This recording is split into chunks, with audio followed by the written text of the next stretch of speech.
Discretion is advised. Happy Thursday. You are listening and or watching Pwnecast. This is episode 190. Holy shit. We are in patch 7.3.2. Tonight we are going to be talking about all the news around Azeroth. And there's some stuff to note this week, guys. World First Excite with a little bit of salt. And Jimmabanks. Mother effer. Guys. That's your new name. Jimmabanks bringing that holiday pet battle cheer, and Rem gives his top list of World of Warcraft good guys, which I'm excited because good guys are amazing. We have that and much, much more, so make sure you guys stay right here. You have crossed into the world of the dead in search of answers.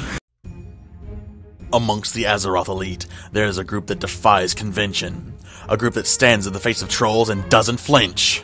A group that strives on unity, trust, and unwavering resolve. A group that eats tacos. For the players, by the players, we bring you. She can start a revolt with a Chaos Bolt, Belle, the Pwnecast Vanguard. Snap back and get faster for the Pet Battle Grandmaster, Jimmabanks. With holy might as strong as his ancient knowledge, Remedyz, the Argent Loremaster. We bow to no one. We are Legion. We are Pwnecast.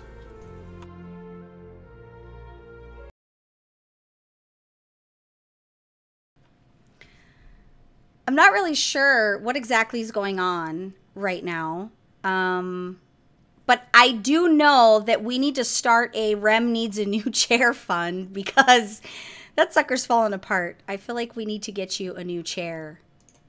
Do you need a new chair? Would you like a new chair? I am going to be budgeting for a chair next year, yes.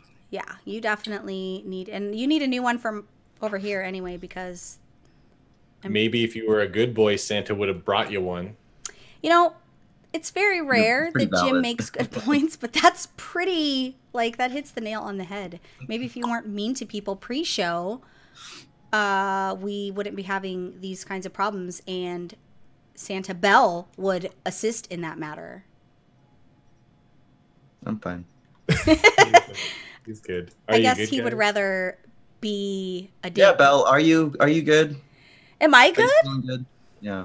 I mean, I've seen better days, but I've also seen worse, so, I mean, you know. Good. Half cup full type of thing. I'm just barely noticing Jimma's beanie. This is a Wu-Tang? toque. I didn't notice it pre-show because I was busy dealing with tech stuff, but I just... This is to salute your squad, but we'll leave that for... Well, guys, thanks for joining me. Happy to have you here. I did bring the Riders of Rohan with me. I did bring the monk who wants to know what spoilers are because he hasn't completed the raid. Jimmabanks, you don't want to know the spoilers. You don't want us to spoil them for you.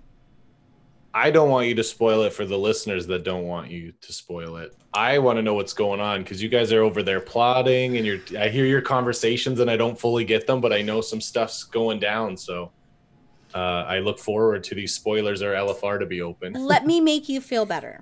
I haven't watched the cinematic after the raid. I'm Really? waiting till I clear it. Well, I watched Wait, it now you- because I cleared normal. I was about But to say, yeah. when we were talking about it previously, I did not watch the spoilery stuff, whereas Rem did. Because Rem was messaging me from work about the things that were going on. And I every day have to remind him that we don't talk about those things until the fourth wing of LFR is out. And people have had a chance to do that stuff. Yeah.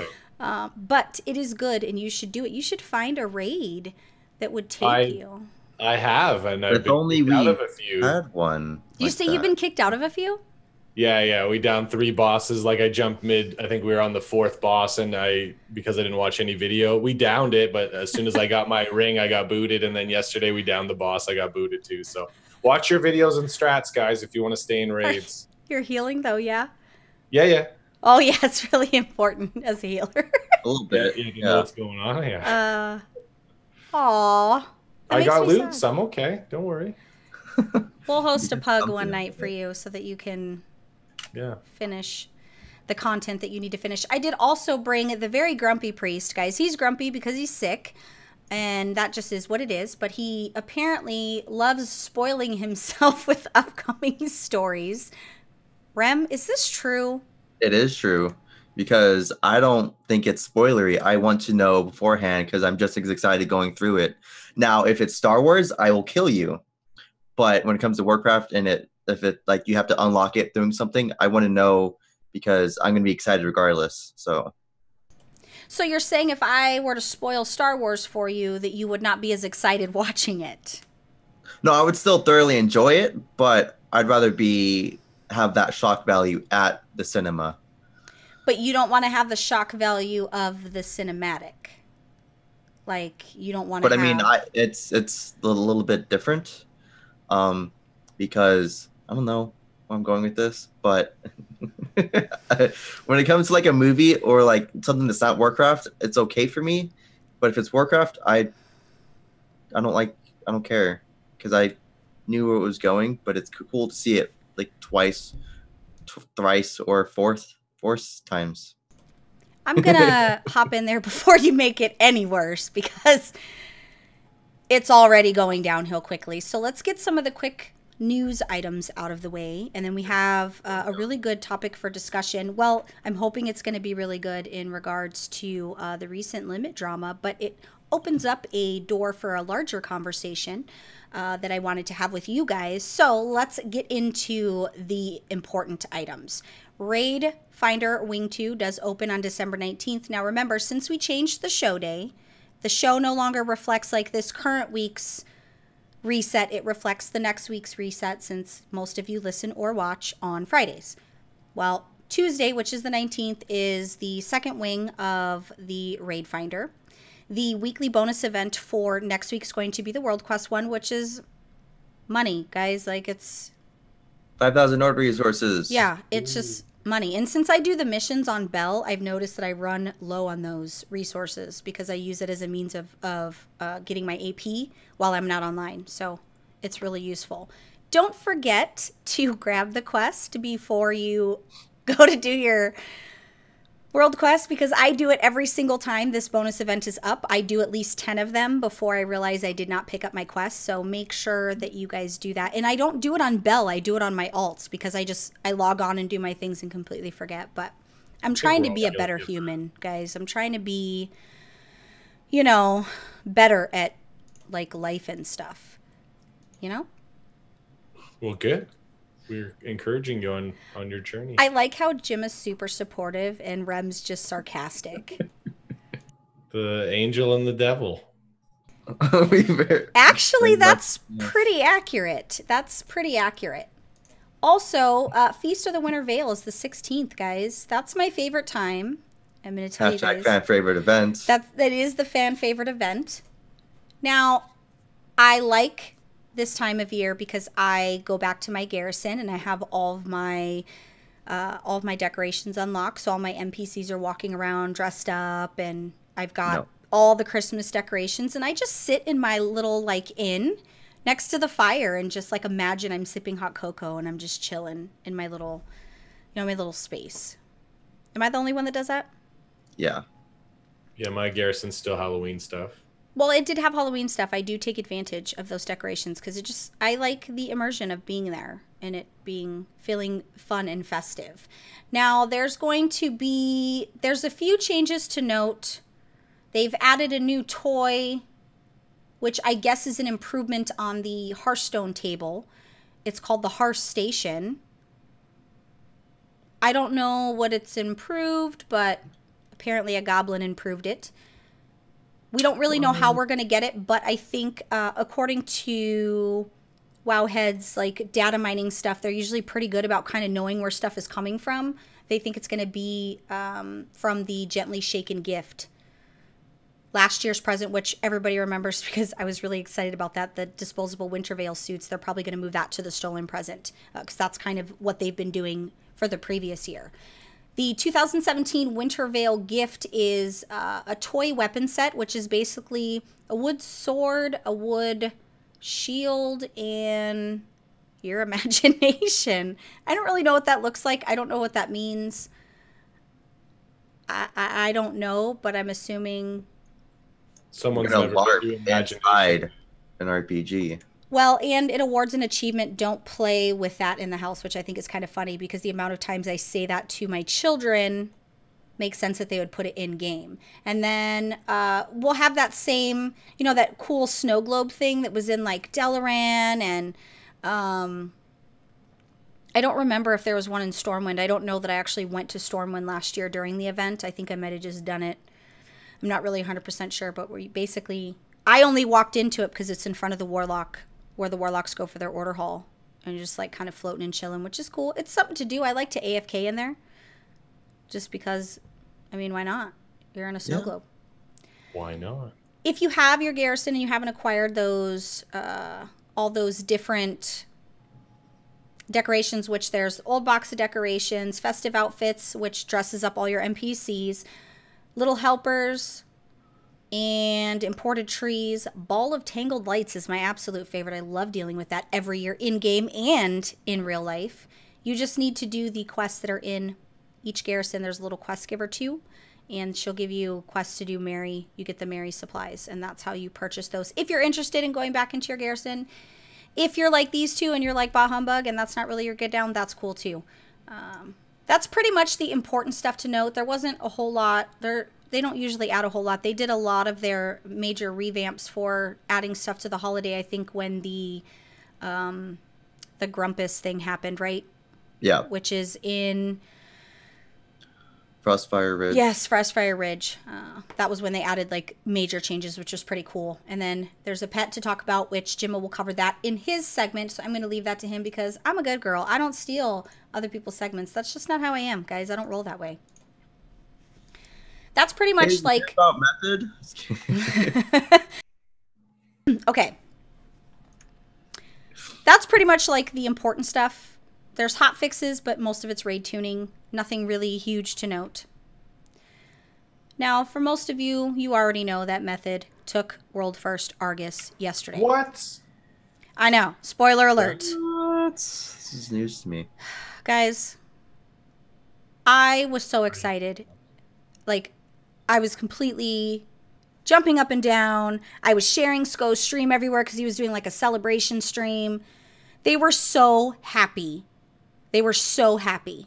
I got to hear some of the nerd screams. There's a video that I think Pleb is working on right now for like the nerd screams of when the kill happened. They're not going to release the kill shot video. They have it from several different perspectives, like the tank point of view, a healer point of view, melee range, and all that. They're not going to do that, I think, until a couple more guilds have downed Mythic. One, because of the Mythic phase, the secret Mythic phase that we talked about last week, where they were like, oh, hi, we have a secret phase in Mythic that nobody knew about.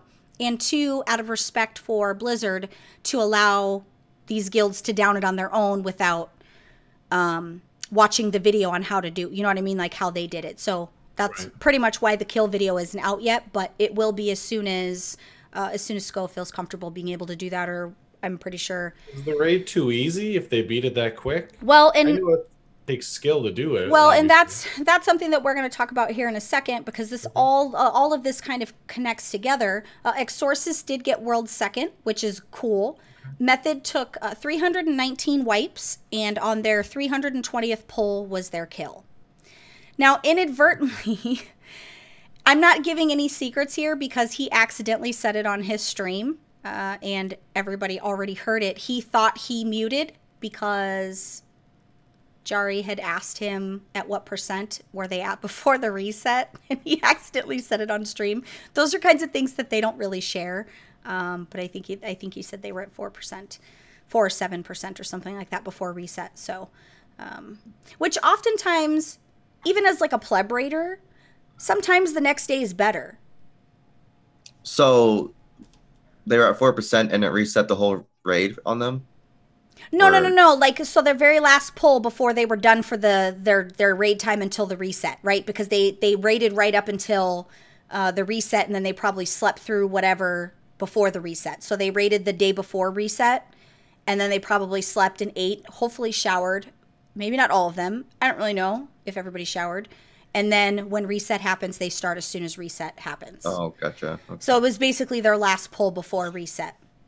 Now, in Nice. my conversations, I know that the last boss was a shitter. And I'm not saying that the rest of the raid was like super easy, but I think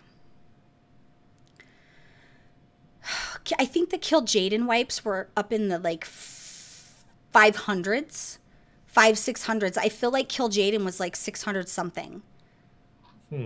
I would need to go back and fact check, but I'm pretty sure it was like 600 something wipes. Now, part of that, which Jimma, you asked a very valid question, does that mean the raid is too easy? Somebody posted on the forums, which one post was it was basically a method kill thread. Some of the blue forum guys were on there and responding because it got a little bit toxic. And the nature of these conversations is first, people were super salty. They were like, of course it was method. It's always going to be method. Like, people were just pouring on that salt. And then a lot of people were like, I don't care. Why are you even posting this? Who cares who got world first? And then I thought, I care.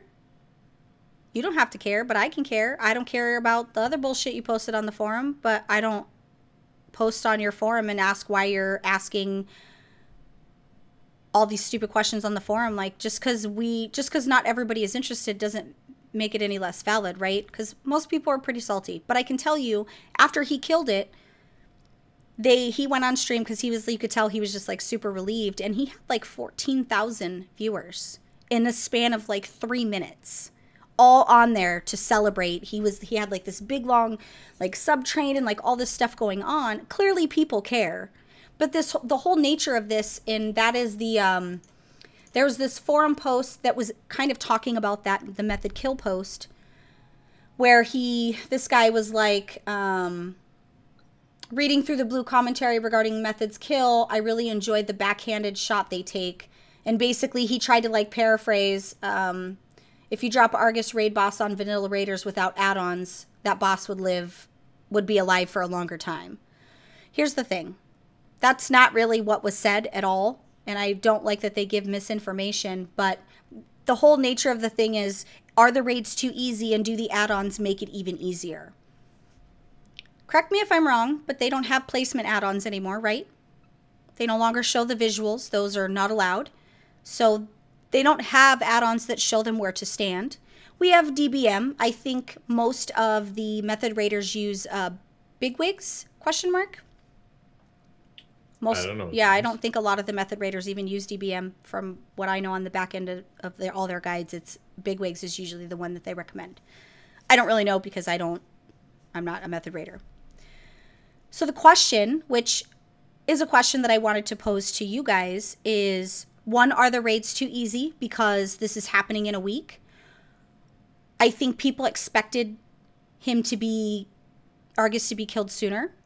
I was hoping for the latter, so I was hoping that there would be a couple weeks. Like, I enjoyed Kill Jaden. They didn't enjoy Kill Jaden, and I know that Kill Jaden was rough for a lot of people, and they're, whatever, but do you think that it's too easy? Do you think that the use of add-ons like DBM or bigwigs or stuff like that enables these players? Because the blue post that I read, he basically said, our players are more advanced now than they were then. So even if they removed add-ons, they feel confident that they would be able to do this, which I feel like they would be able to, because, I can't speak for all of the raid teams. I only know what I know, and I know that method raids 24 hours a day, basically. They have small breaks. They don't take breaks in between tiers. They still raid every week to keep themselves fresh. They still raid Mythic.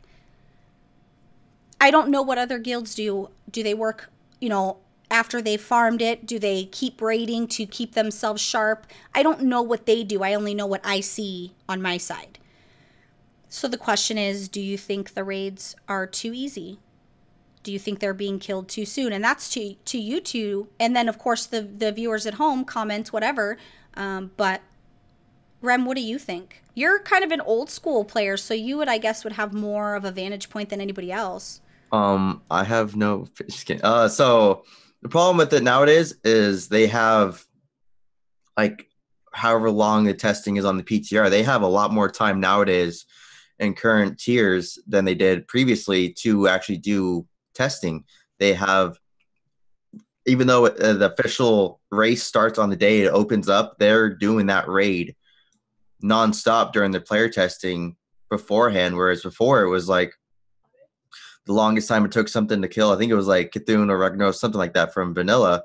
And that's because people went in there and learned as they went, and they didn't have like a precursor trial, but like they didn't were able to train and learn the muscle movements for all the fights. Like they have everything planned out beforehand, whereas it's not like, oh, here's the abilities, here's the timers, go at it. Now it's like we have all this, plus we have all this time to go for it. And plus DBM and bigwigs, it makes it easier to read, but there's tells and Argus the way he's going to do an ability. If he moves his axe or the scythe in a certain way, it's going to be the cone of death thing.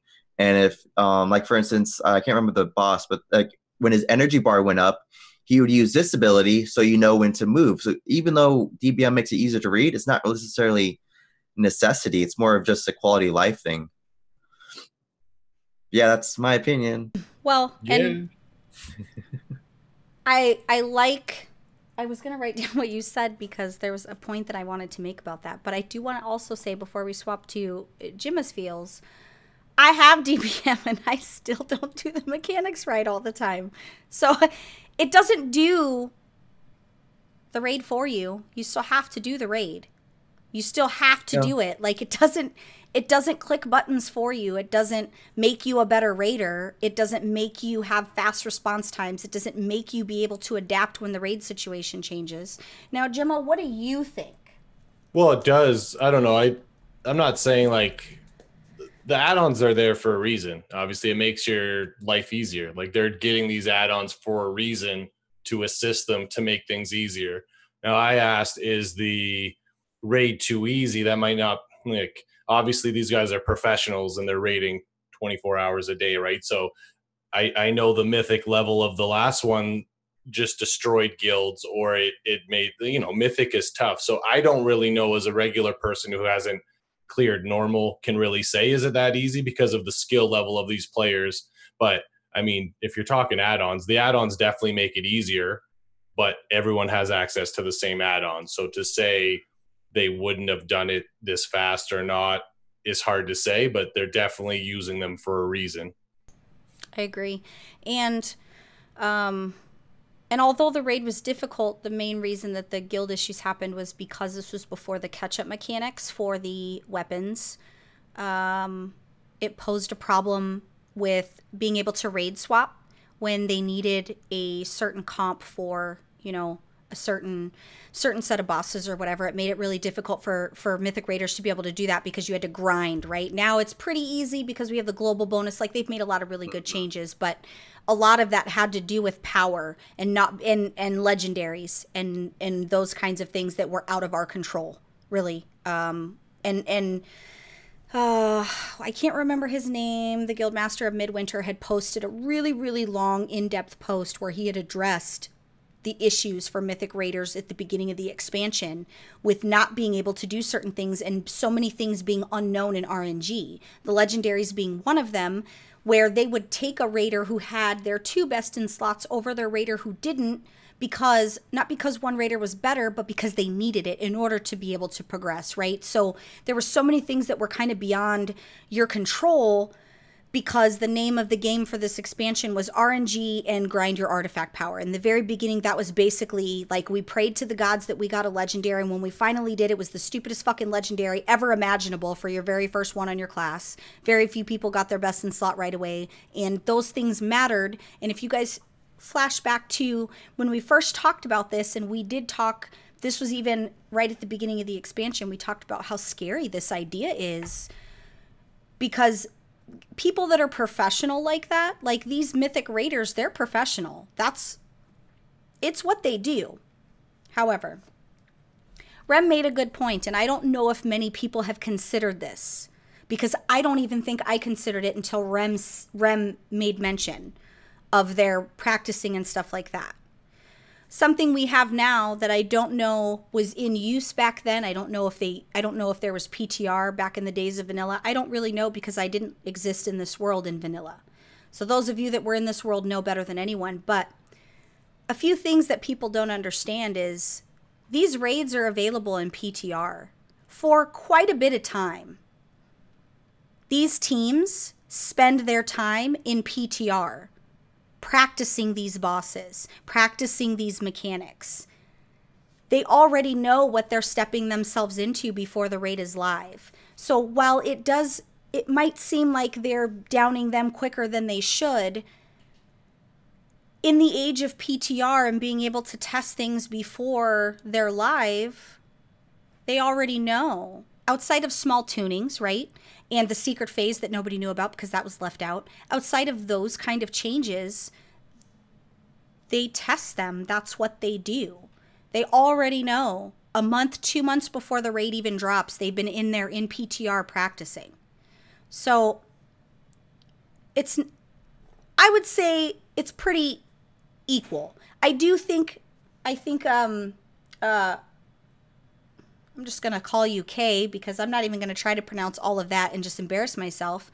10 of 11 in one day is pretty easy, but take into consideration the fact that they've already practiced those. And I think the only reason that Argus wasn't killed sooner was because of that secret mythic phase. I don't really know all of that stuff because I just don't really know all of that stuff now. But yeah, and then you guys mentioned that they're streaming it. Method did not stream for a reason. They didn't stream because they wanted to have their advantages and they wanted to not have that stuff streamed as far as competition is concerned. And I feel like that was a smart move. They keep pretty tight reins on the information when it comes to that kind of stuff. So I feel like it was a better move.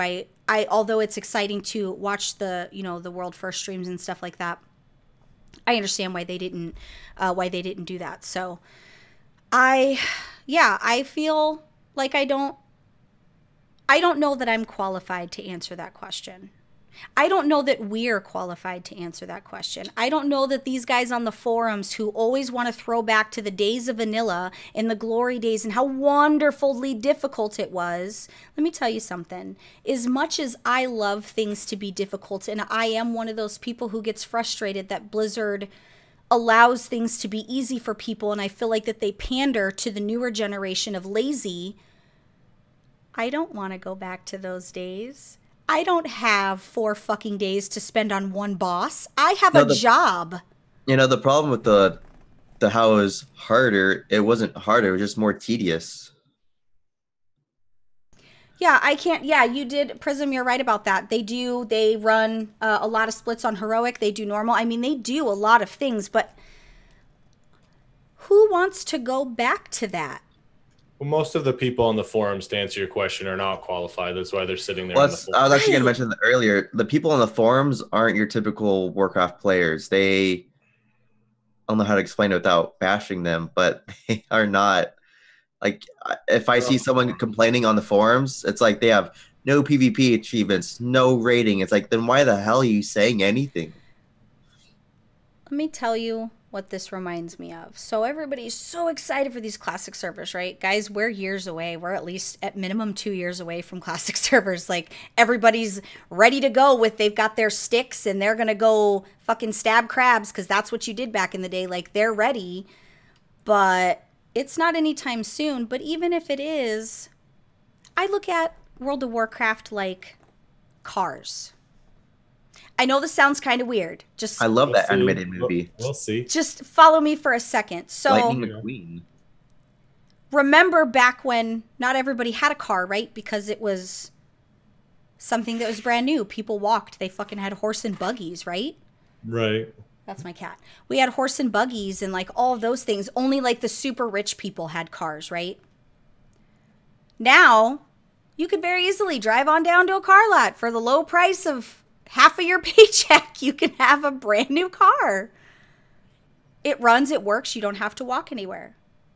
Why the fuck would I want to go back 60 years to where I did not have a vehicle and I had to ride a fucking horse and buggy everywhere. Nostalgia, hello. Yeah, for 5 seconds until I'm tired because I'm overweight and I'm walking down the road. Like, You said it, I didn't. I'm just saying, like, there's no, to me, you can't have progress without change, and you can't, sometimes things are going to be easier and sometimes things are going to be hard. And like, I think it's awesome that we want to go back to the days when I walked 10 miles every day in the snow with no shoes. Like, come on, guys. Come on. Again, it's depends on who's writing it. We'll know when we have more total numbers of how many guilds are clearing Yeah, on that note, there's only 2 guilds 2 days after reset that have been able to kill it. So, Right. I mean, it's not that it's easy. It's like what I said. They have months of preparation of testing everything. And maybe as like a balance, right? Maybe as a balance, they can make it where all the boss fights are maybe there's 1 or 2 that are, because you should have 1 or 2 that are super easy in the raid and 1 or 2 that are super difficult, and then you have your one that is your guild fight starter, right? It's the one boss fight that everybody fights over in comms. Everybody's screaming at each other's throats. For us, our very first, when we first had a raid team, was Brackenspore. That was our guild breakup. Everybody, Oh, really? Yeah, I don't- everybody that was was at each other's unique. throats. It was awful. That and Tectus, because people didn't put Crystalline Barrage where they were supposed to.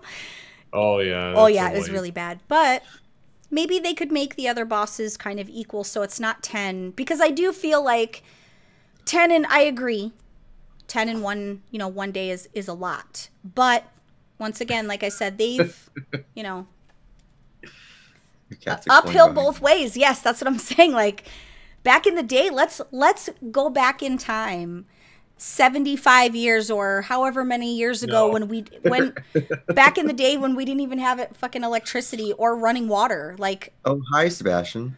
We understand my your cat behind comparison. I me? don't know if it's on your desk.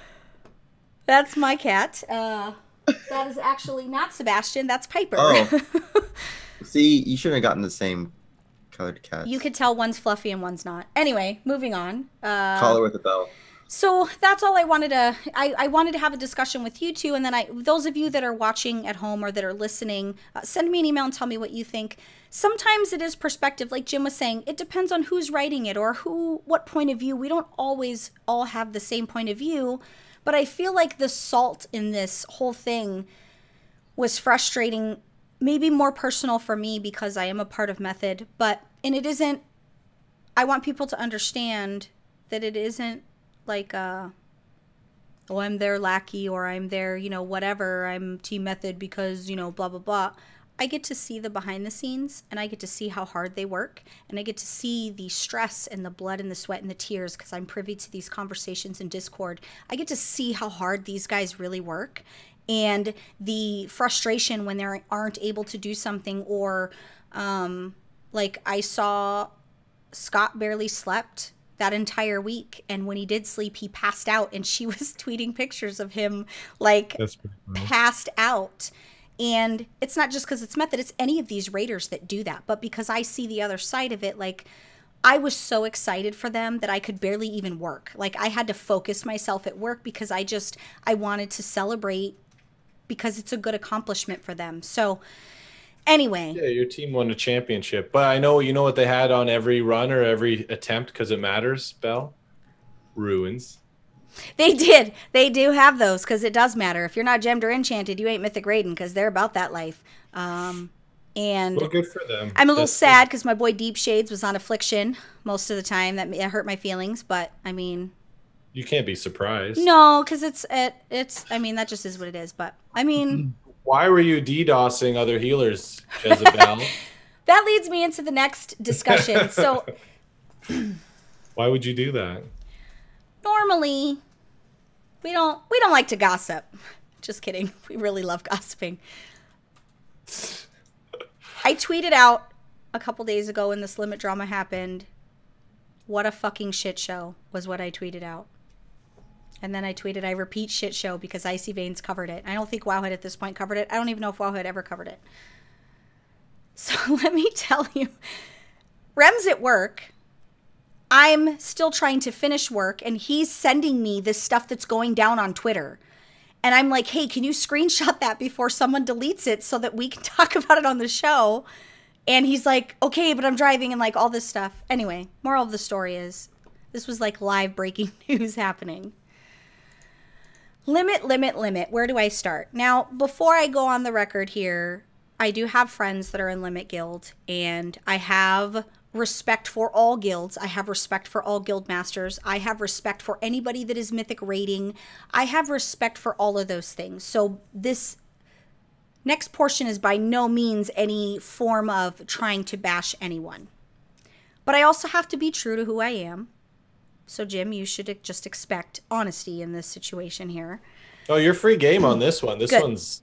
Yeah, you're fine. So, I want to make sure we have all the facts correct. Adios was a benched healer. He was a benched healer. He apparently, throughout this whole time, had been doing this where he was sending spoof links to raiders, healers, other healers, getting them to click on it and then supposedly DDoSing them and then magically appearing online after they got disconnected, and then boom, he was in the raid, right? So, Jay the Belle, I don't know if I'm saying that right, don't really know that I care, posts this whole big long thing of, we have proof, we show you always getting online when you DDoS another healer, here we have the spoof link you sent, like all these things. I'm pretty sure that he was doing that. I'm sure. 100%, yeah. However, saying because he came online right after the other person went offline isn't proof. They didn't really have actual physical evidence that any DDoS occurred. I just want to make sure that we're clear. While it is likely that that is what happened, but Allegedly, right? I think was the word that I used in a response on Twitter when somebody asked me about it. I had said allegedly only because outside of those things. Didn't they have him putting it in chat and you could see the link? So, I mean, that's... Right, but we don't know where that link went. We don't know anything about that. We have screenshots of a healer going offline and then him always popping online right before this DDoS occurred. Here's the thing, though. I could make those screenshots in 5 fucking seconds flat. Anything you need forged, including a driver's license, I could do it very easily. This is the... you need one? I got you. Thanks. What you want your name to be? We'll worry about that after, or I'll think about it during the show. IDs are always the opposite of your looks, your gender, your race, everything. Like whenever people, if you always like the high school parties, whenever the people have like the kids get the fake IDs, it's always like the opposite of what they look like in their name. Kind of like McLovin, but yeah. So I say allegedly only because I don't like throwing words around unless screenshots, I could pull that out of my ass. So I don't, You just don't know for sure. So we just don't know for sure. While it seems likely that that's the case, I'm sure it is. They said that it's been happening for some time, those kinds of things. It's probably the case. If it walks like a duck and talks like a duck, it's probably a DDoS. However, I have been the victim of somebody verbally telling a story about me to the public, and I had no means of being able to talk about that. I'm just saying I had no means of being able to defend myself because it was whoever said it first.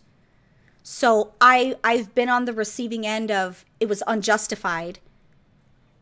Although I wasn't spoofing people and like anything like that, I'm just saying like I've been the other side of the story where I wanted to defend myself and I couldn't, and they had strong evidence, including screenshots that were not actually screenshots. So I've been on that side, which is why I said allegedly. I'm sure he did. But you want to know why? What about you making up stories about friends at BlizzCon? Right. Yeah. Because you're a virgin. That's not my fault. Yeah. I can't help that you're a virgin. You wonder if you've been wondering where I have been for the last couple of weeks. I tried to buy you a girl. I can't. I mean, there's only so much I could do. And you like high end, and I can't afford that kind of cash. Yeah, keep going.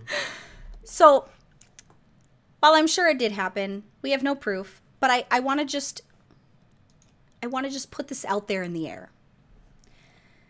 They're a fucking shit show, dude. Like, there's no other way to put it. Every tier, they have drama. Internally, it's like every tier, they have drama or they have an excuse on why they weren't world first. I'm just going to throw that out there. Go look at past tiers. Go look at past issues. We are banned for win trading. We are banned for exploits on stream. I mean, we have been banned for tons of things. So this is just one more to add to the pile that if this is valid and this really did happen to them, it's unfortunate because it's not their fault, but let's compile the list of things that has been their fault. Like internally, it's a nightmare. And I don't know whose fault it is internally that's in charge or whatever the case may be. Like, I don't know. But I'm telling you, if you look at the past years, like, I find it a little weird that because everybody thought they were going to get world first, which when Softy and I had a conversation, he had said, I really want an NA guild to get world first. I agree. It's embarrassing as NA that these guys that are a day, 2 days behind us come and get world first. And we had a day and a half lead, guys. How do you blow a day and a half lead? But let's talk discussion. I think it's interesting. I don't really see this stuff go on in the World of Warcraft PvP tournaments, right? You don't ever hear, like, there might be occasionally things that are not wide news or whatever, but you don't ever hear of, like, your fourth man wanting to break be the other in guy's that. hand so Yeah, they can like, play in the tournament. he's spoofing him, or, you don't hear about this Yeah. stuff in PvP very often on a large scale. It might happen little guy stuff. I don't know about all that, but I mean, in these WoW tournaments, you don't really hear about that. What's the difference? I think it's a different scenario, and you've got less total people too, right? But like, obviously, this guild that we're talking about seems to have these type of issues. So it seems like either the management or the people they're recruiting. Again, when we're saying allegedly and we don't know for sure, it just seems like if all these things keep happening with the trading of accounts, which was proved, like, it just seems like it's on the team itself or the guild itself. Well, we've seen our fair share of drama in the PvP community. Shout out to my boy Rebcub, who got kicked off not one team but 2 teams.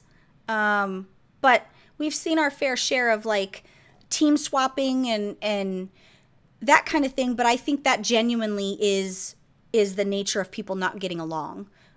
People rubbing each other the wrong way or not the right way. Or the right way. Yeah. Right. Like, I'm not here to judge. If there's rubbing, I'm in. Like, I'll bring the tacos. But you don't really see, like, to this lengths. And I wonder, and I wanted to ask both of you, what's the difference between PvE and PvP in terms of people that would make, because if you figure this, if you're going to DDoS someone, wouldn't you do it for PvP where there's money to be made? Because there's no money in PvE outside of you get a glorious moment of world first, and then sponsors may or may not like you, and you might turn it into something big like Method. But what is the difference because this is not the first time something like this has happened. Not even just for Limit. I'm talking World First Guilds in general. There's been drama in these World First Guilds. There's drama every single tier, and it just depends on the guild. That Serenity stuff, even in the very beginning when those guys broke off from Method and went to Serenity, and then they broke off from Serenity and went back to Method. What is the difference, Rem, between the PvE community and the PvP community on a competition level? One is player versus environment, and the other is player versus player. Case closed. Episode's over. The problem with the PvP is it doesn't really happen internally, like in between your own teams, but it happens more than people think against each other. So let's say, for instance, you see it's X person in that other team, and I know how to DDoS them. Let's kick them off, and then they win. So there's that, and that happens a lot. And then you also have the whole factor of win trading. That's a whole different ballpark. But problem with the rating and the fact that he's petty enough to DDoS something on his team is it's a lot easier to replace someone in a raid as well. He's off. We have like 5 of the backups, and just so happens one of those backups is like second string, but he's DDoSing so that he can get himself farther. It's all it is an ego thing. It's not like it's not about the award. It's he was part of that, so he feels special about it. He's just too petty. Jim? And also, if you're doing PvP teams, for the most part, you're friends with the people on your team, not friends, but you have a good chemistry. It's better if you're friends. Yeah. Jamili is not friends with anyone, which is why he struggles with teammates, because he's not friends with anyone. But it is important to be, yeah, you would totally be a Jamili Jr., but it is important to have and build those friendships. Seedu's talked about it several times on his stream, where he has talked about winning and losing as a team, and building that bond with your teammates more than them just being like coworkers to you, because it makes winning or losing better. If you're losing, you're less frustrated at each other, so that you're able to work together to figure out the problems. And if you're winning, you get to, if it isn't enjoy it like together. Yeah, cats, it's not like my dogs, man. Also, as a side note, it's a lot easier and harder to have a chemistry of like 20 people. Like, for instance, I'm only saying this because he watches the show, but like, for instance, I can't stand Bandador in the raid. If I were to DDoS him, no harm done. I'm just kidding about that. I love him, but it's a lot harder to have a chemistry. His computer DDoSes himself. Like, he doesn't even need anyone to do it for him. Like, that's pretty much it.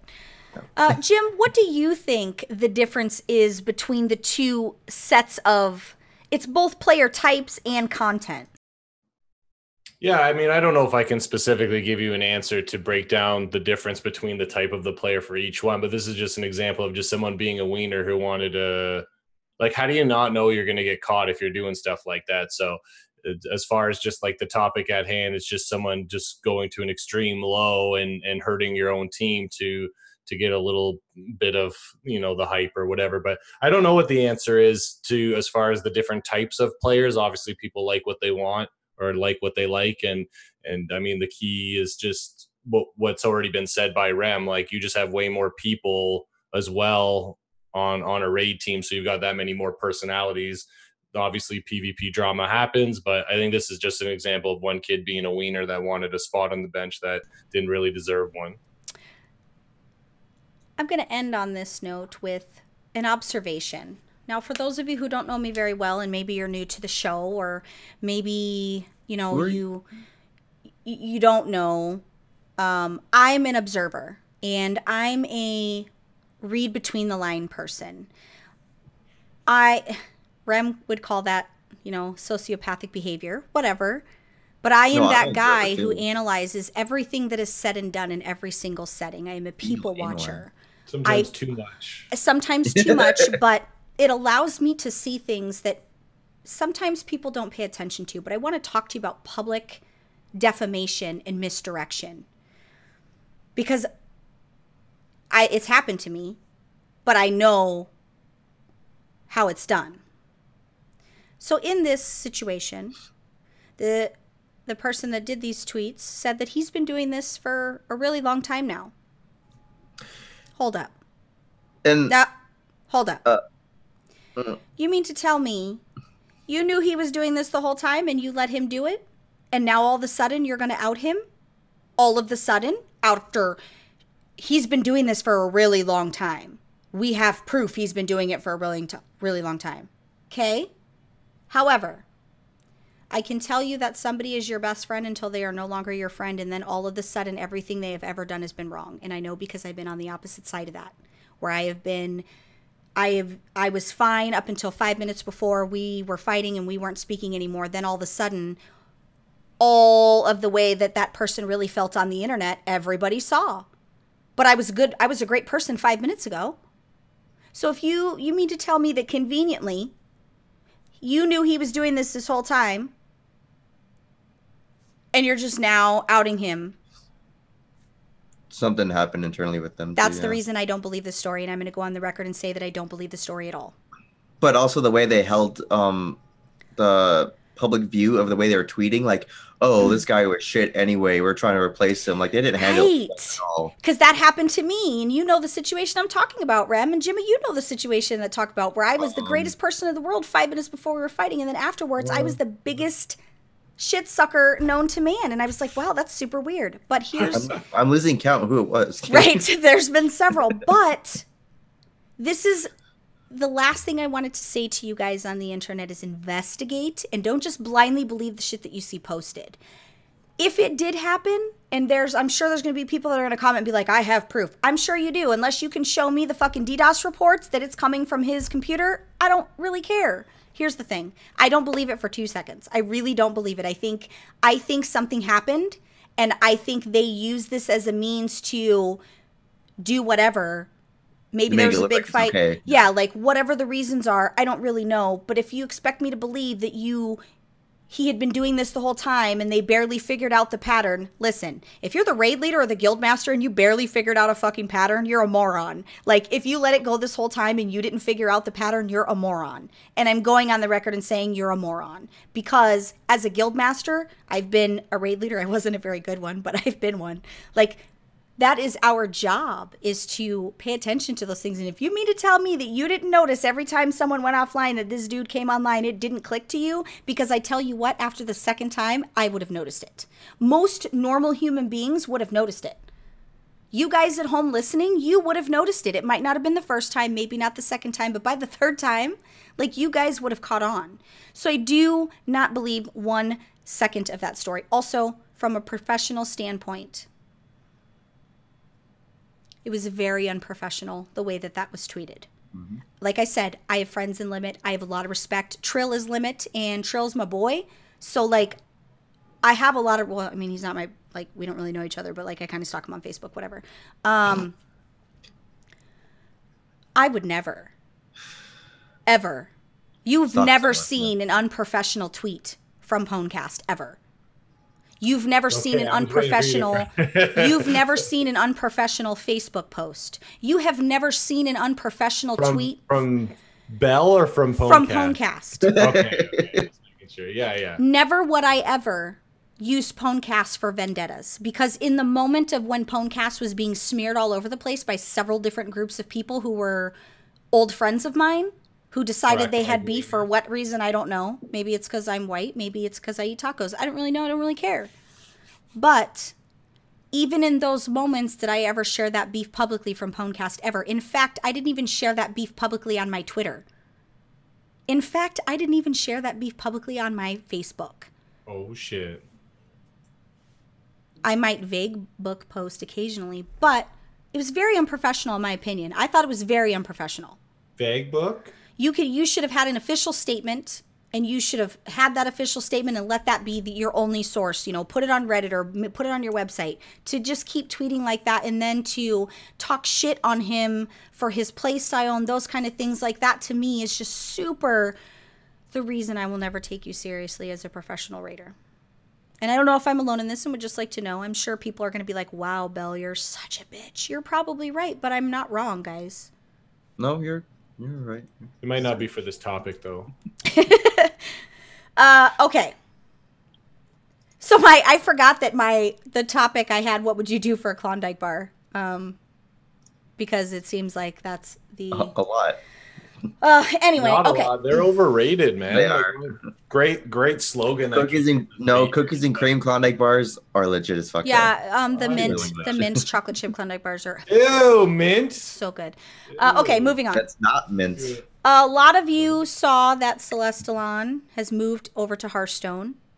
Some of you even asked what he had been doing. I did know that that's the direction that he was taking and couldn't say anything because you don't do that to your friends. But he's super excited. I'm sad for him because, well, I'm sad for me because I have nobody to blame my Destro nerfs on now. But right.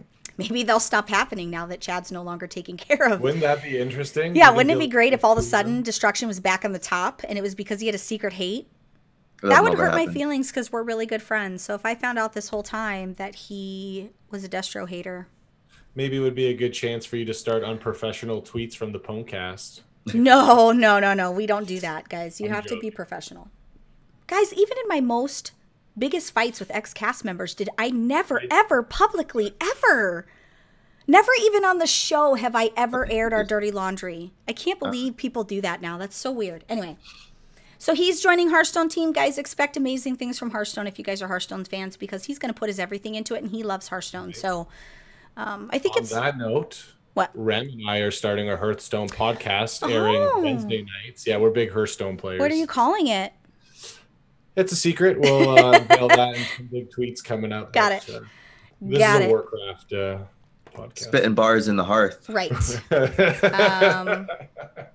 There you go. Patch 7.3.5. Let's go through just a couple quick things. Please.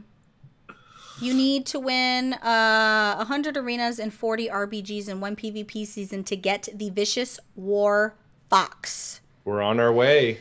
So That's that's for the the new patch. Does it come with mount packs? No. You can print one off very easily. My God, you guys are just terrible people. So wait, when this, and I have a question because I'm a viewer and I'm waiting for the spoilers, but with if Rem and I get 100 wins this season, do you think 7.3 will become available and we'll be able to spend our wins on that War Fox, or do you think that will be the next season for this War Fox? Good question. It's a good question. Continue though. I don't actually know how it works from a PTR perspective, because you get the token to buy it, right? Oh yeah, it's been so long. You get the token, and it's the Vicious achievement, and you get the Vicious Saddle item, and then you can trade that. Trade that. So okay, technically, yes, unless Blizzard doesn't allow that. Because the item doesn't get removed from your bag, so So you can totally do that, because I have. But you want the bear anyway, so. I don't think I've gotten any of the recent ones, but I had all the ones up until Legion. So. Well, if I get the bear though, what does the fox say? Oh man, I knew you were gonna do that. I felt it coming. I knew you were gonna do that. I don't know why I even. For December 19th from 2 to 4 Pacific Standard Time, go run with the Blues. The big wigs over at Blizzard want to do testing of Seething Shore, and I'm pretty sure it's a Tuesday, and I'm pretty sure that I might have to ditch work to do it's in the middle of the freaking afternoon. Wow, look at you go. You're going to be a tester? Well, I want to go I wanted to test it out anyway. I have PTR stuff that I need to do video related, but I wanted to, I think it's important to test PvP stuff specifically, especially given the current stuff, which we're going to talk about that later. Yeah. So there's other stuff that was added for PTR, but there's one more build coming. So I was going to talk about that stuff this week. I'm just going to wait till next week because the split stuff's kind of annoying. But I did want to mention, did you need something? How? Huh? How? Continue. That's what he said. Oh my. So you guys know I'm obsessed with Rathian, right? We do now? Yeah, I've been obsessed with Rathian since I first heard the story, and I've told this story a billion times. Ever since Lycan first gave me his story and the background story and that whole thing, I was just obsessed. Why do you bring Rathian up again? Well, he was in the Alliance Emissary, then he was removed. Then he was in the Alliance Emissary and PTR, and then he was removed. Embassy, whatever. Emissary, embassy, it's all the fucking same. Emissary is in the embassy. Is it? Aw, shit, Inception. Say that 3 times fast. I can barely say it once. But he was there, yeah. Rathian has been data mined. Whoa. In a new, Kinky. He's been data mined in a new capacity, not in older content. Nothing else is available. Pretty sure it's not going to be for PTR, because if you guys are noticing, I hope you're paying attention to the stuff that's being data mined. A lot of the stuff is not going to be 7.3.5. What they're doing is they're laying the groundwork for the pre-expansion stuff, which I'm going to say March, pre-expansion. March, April, probably March for the pre-expansion stuff. They're laying that foundation. They're laying that groundwork right now. So that's the reason I haven't talked about all the allied race stuff and all of those kinds of things, because this isn't stuff that's coming in the new patch. And I think it's important that we stay in the now. Get excited about the future, but I think it's important that we live in the now. But Rathian, I'm going to have Rem get to work and see if he can try to figure out what role he has to play, especially considering him and Anduin's prior friendship when Anduin was younger. Right? Because if you remember, when we went to the Veiled Stair, there was I don't remember exactly what happened, but Anduin was in there in the Oh, they're butt buddies. You didn't know? Well, I mean, I didn't know that though. Not that, like, not the. I knew they were besties at some point, but I don't know to what end and how long, and I don't know, like, how long have they not been speaking. I don't really know the answers to those questions. Saying he's going to be a corrupted king, and the Alliance is in trouble. Maybe, and that would be a great twist, wouldn't it? Wouldn't it be a twist if the Alliance was the bad guy? I would love to be the bad guy for just once, because we're always the good. Well, depending on what story arc, we are the bad guys. Right. Well, right, and depending on your perspective, we're the bad guys for sure. No, not even perspective. We fucked over a bunch of people. I'm sure. Darian was not right in the head. Neither was Jaina. Everybody loves Jaina. Whatever. So I'm gonna put Rem to work, but I want to know from you guys, what do you think Rathian's role is going to be? I want you guys to comment on the show. Those of you that are my lore freaks, even if you're not a lore freak, like, no idea is a bad idea. There's no stupid ideas. There's just stupid people. So please make sure you comment and just spitball, throw stuff out there. I want to know what role you guys think he has, because I'm super obsessed with that. If you listen on iTunes, or if you're listening on Spotify, because not to brag, but we are on Spotify. We're on iHeartRadio too, but for some reason the feed's not showing. I put in a ticket because I don't understand that kind of stuff. But if you're listening to an audio version, either hop on over to the YouTube channel and comment on the show, or send me an email, belle@pwnecast.net. I would say send me a text message, but I'm not giving you my number because that's weird. Although I am considering getting the show a text messaging type of thing where people could text. Let's get a voicemail. They can leave us voicemails. I did think about doing that too, and then thought about like playing the voicemails on the show. Yeah. I have been considering it, but right now the funds are not available for me to have that kind of service. Why? Because we're barely doing...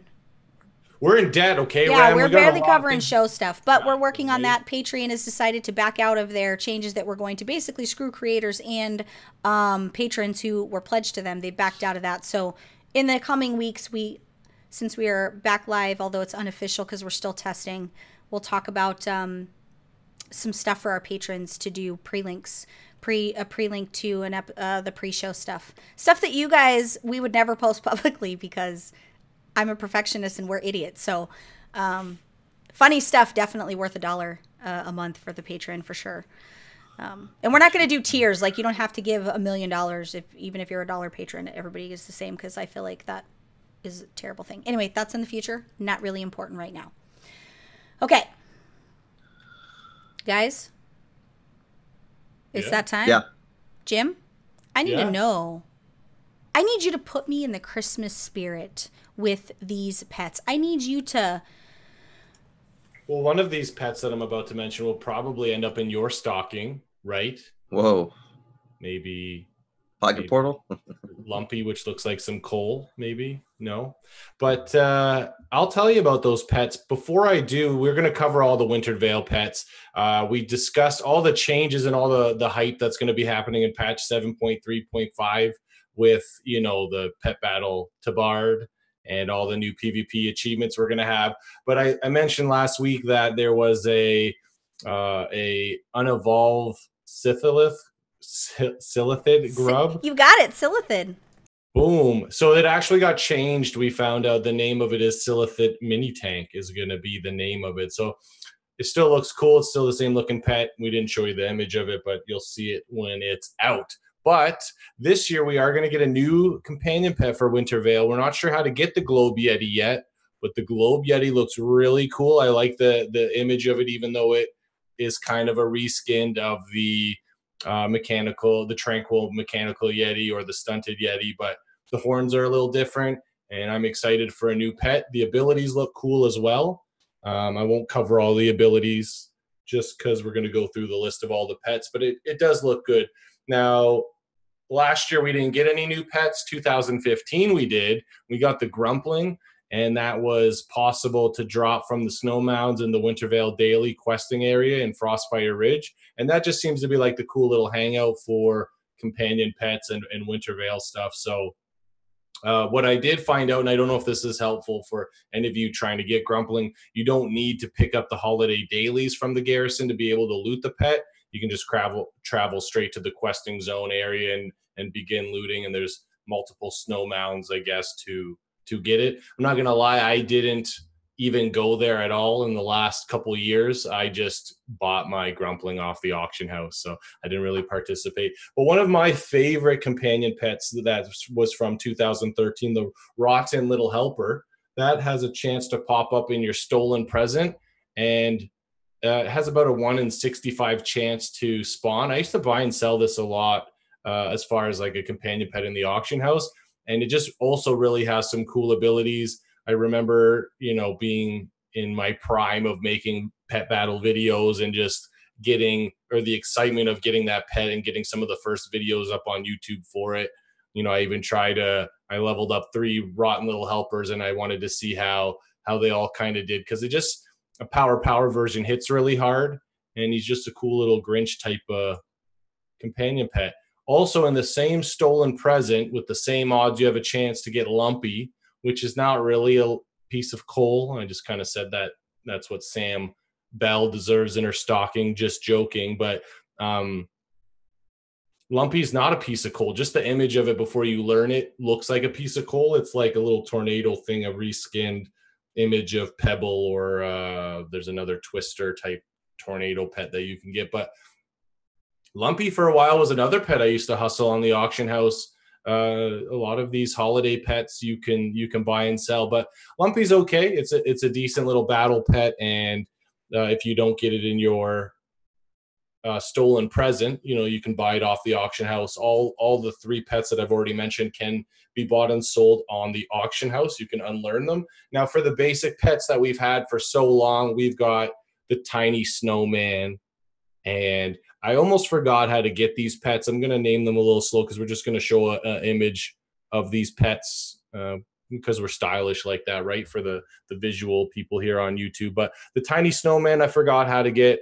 Winter's Little Helper, right? And there's the father's Winter's Little Helper and the winter reindeer as we're showing them. But I didn't know how to get these pets because I've just had them forever, and they're just in the present that's under the tree in your respected faction, Stormwind or Orgrimmar, right? The excitement of opening up your presents. So those 4 can also be unlearned and bought or sold on the auction house. So if you miss it or you didn't get them all in your present, I forget, I don't think you get all 4 of them.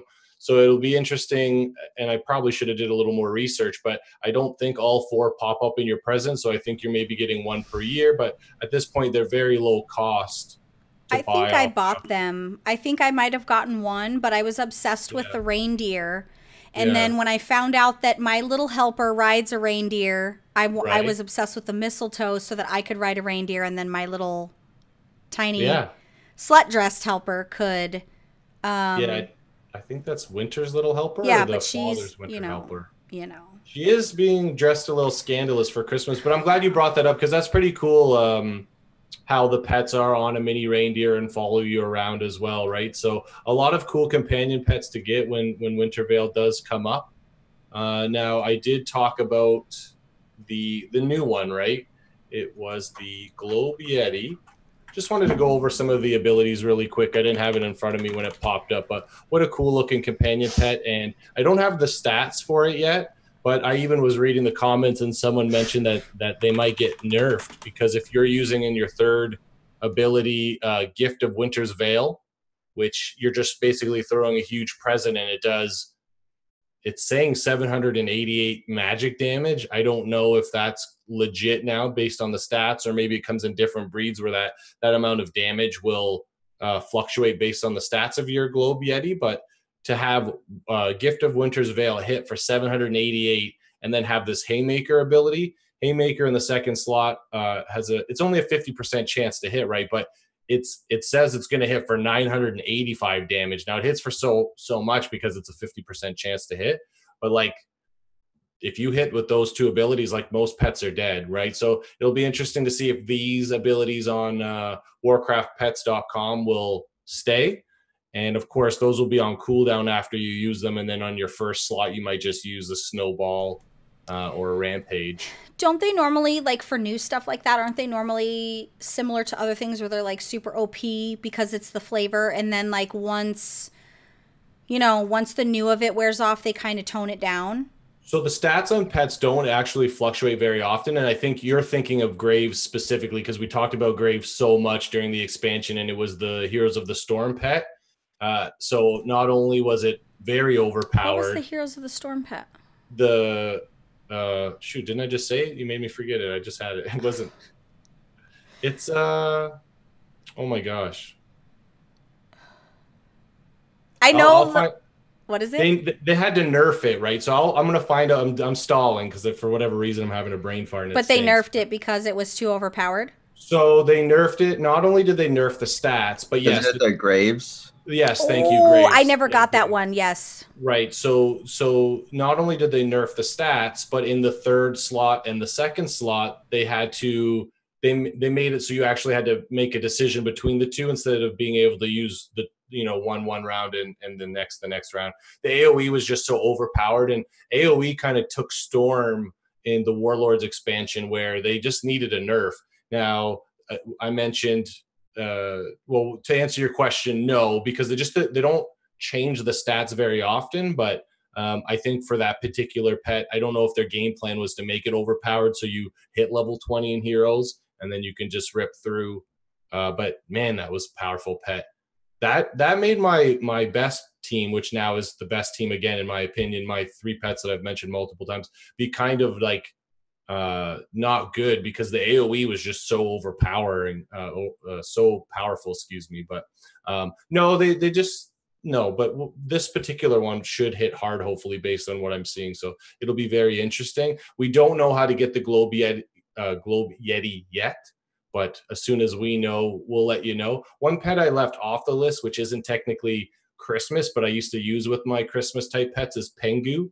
It's just like a little penguin, and it does some decent damage. One of the best ones. Situational, right? Yeah, so that's cool. So thank you for showing all the pets for the viewers, Belle, and enjoy collecting your pets if you don't already have them, or if you hate pets and don't care, enjoy your Winter's Veil holiday.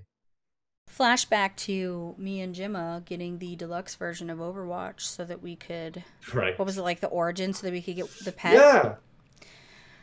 Played it like 4 times, guys. I probably played it less. The thing about that kind of frustrates me, and I was talking about this last week, was like Diablo 3, like money was tight, but I wanted that mini Diablo pet and I didn't do it. And now like everything after that, I think not the Treasure Goblin, but like the StarCraft expansions, you can still buy. Overwatch that you brought up, you can still buy and get those companion pets. Make it possible so I can get mini Diablo. I've never heard you super passionate about a gripe, and I think you should take it to the forums, and I will sign your petition. I got a petition for your petition. Let's do that. I think flashback too, I was talking because I haven't done 100 episodes, but my first episode on the show is episode 90, and I think it was Slow the Petition Train, where I think you were don't get me, I'm going to not make friends with that rant. We lost a lot of subs, a lot of YouTube subs for that rant.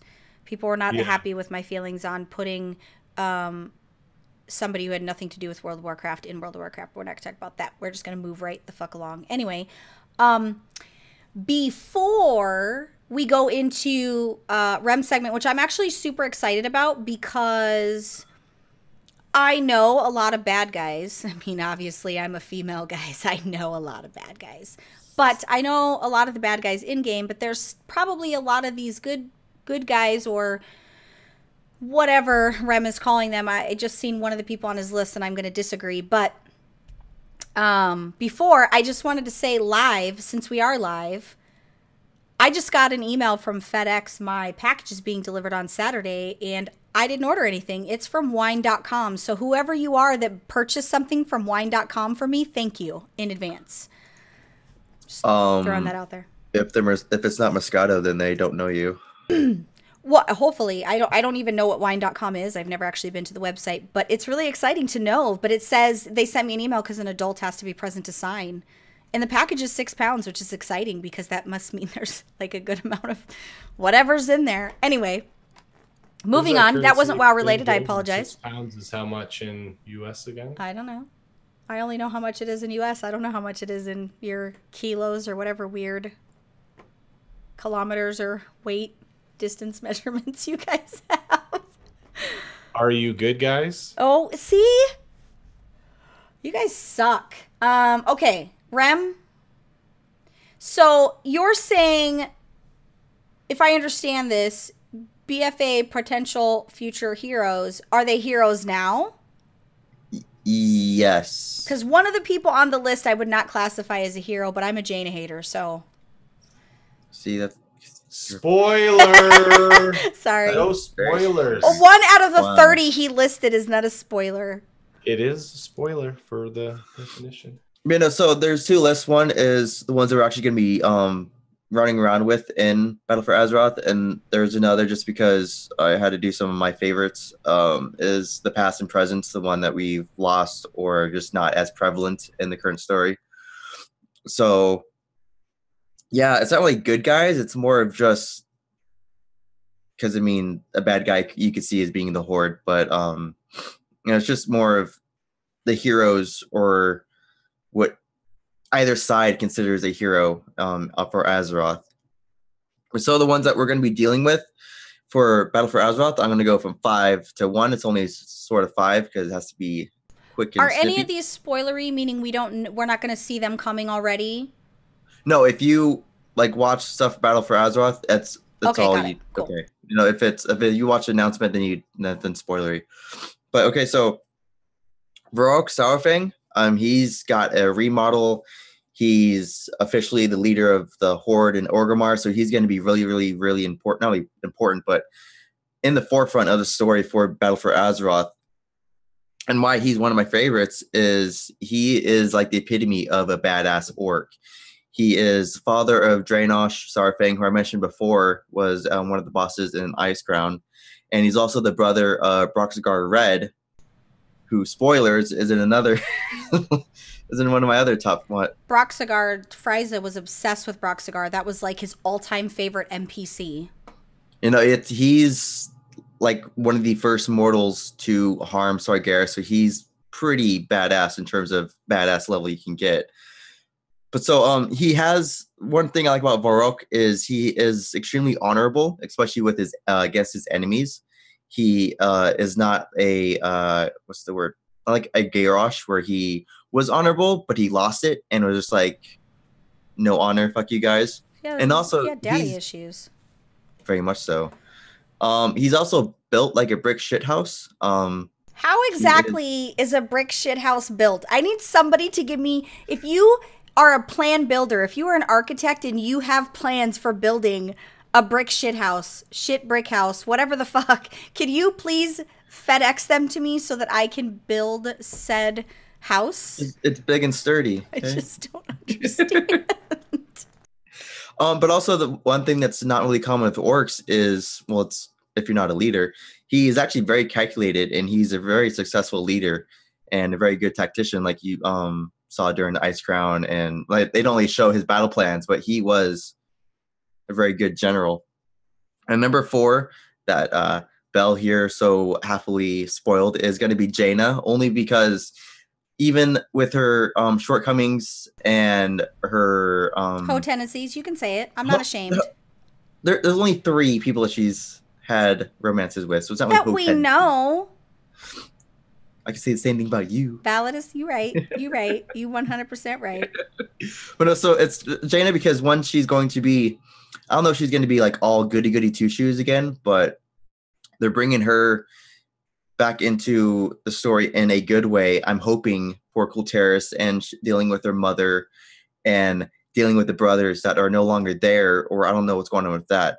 But so one of the reasons is she's gone through a whole bunch of shit the past couple of years. She witnessed the fall of Lordaeron, and that's pretty heavy because she was a mage in Dalaran, and so she was the apprentice of Antonidas, and so she was involved in the comings and goings of everything, and so she witnessed the destruction of her refuge that she made in Theramore.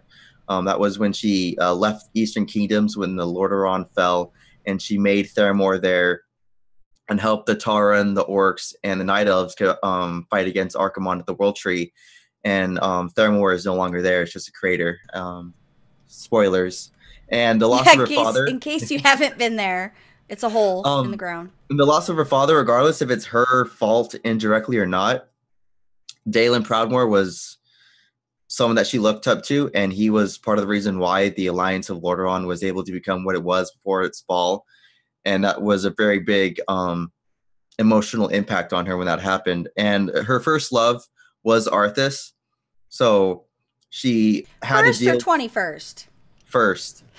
They were like 16 at that time, okay? I'm just saying, like, some girls are young and fast, okay?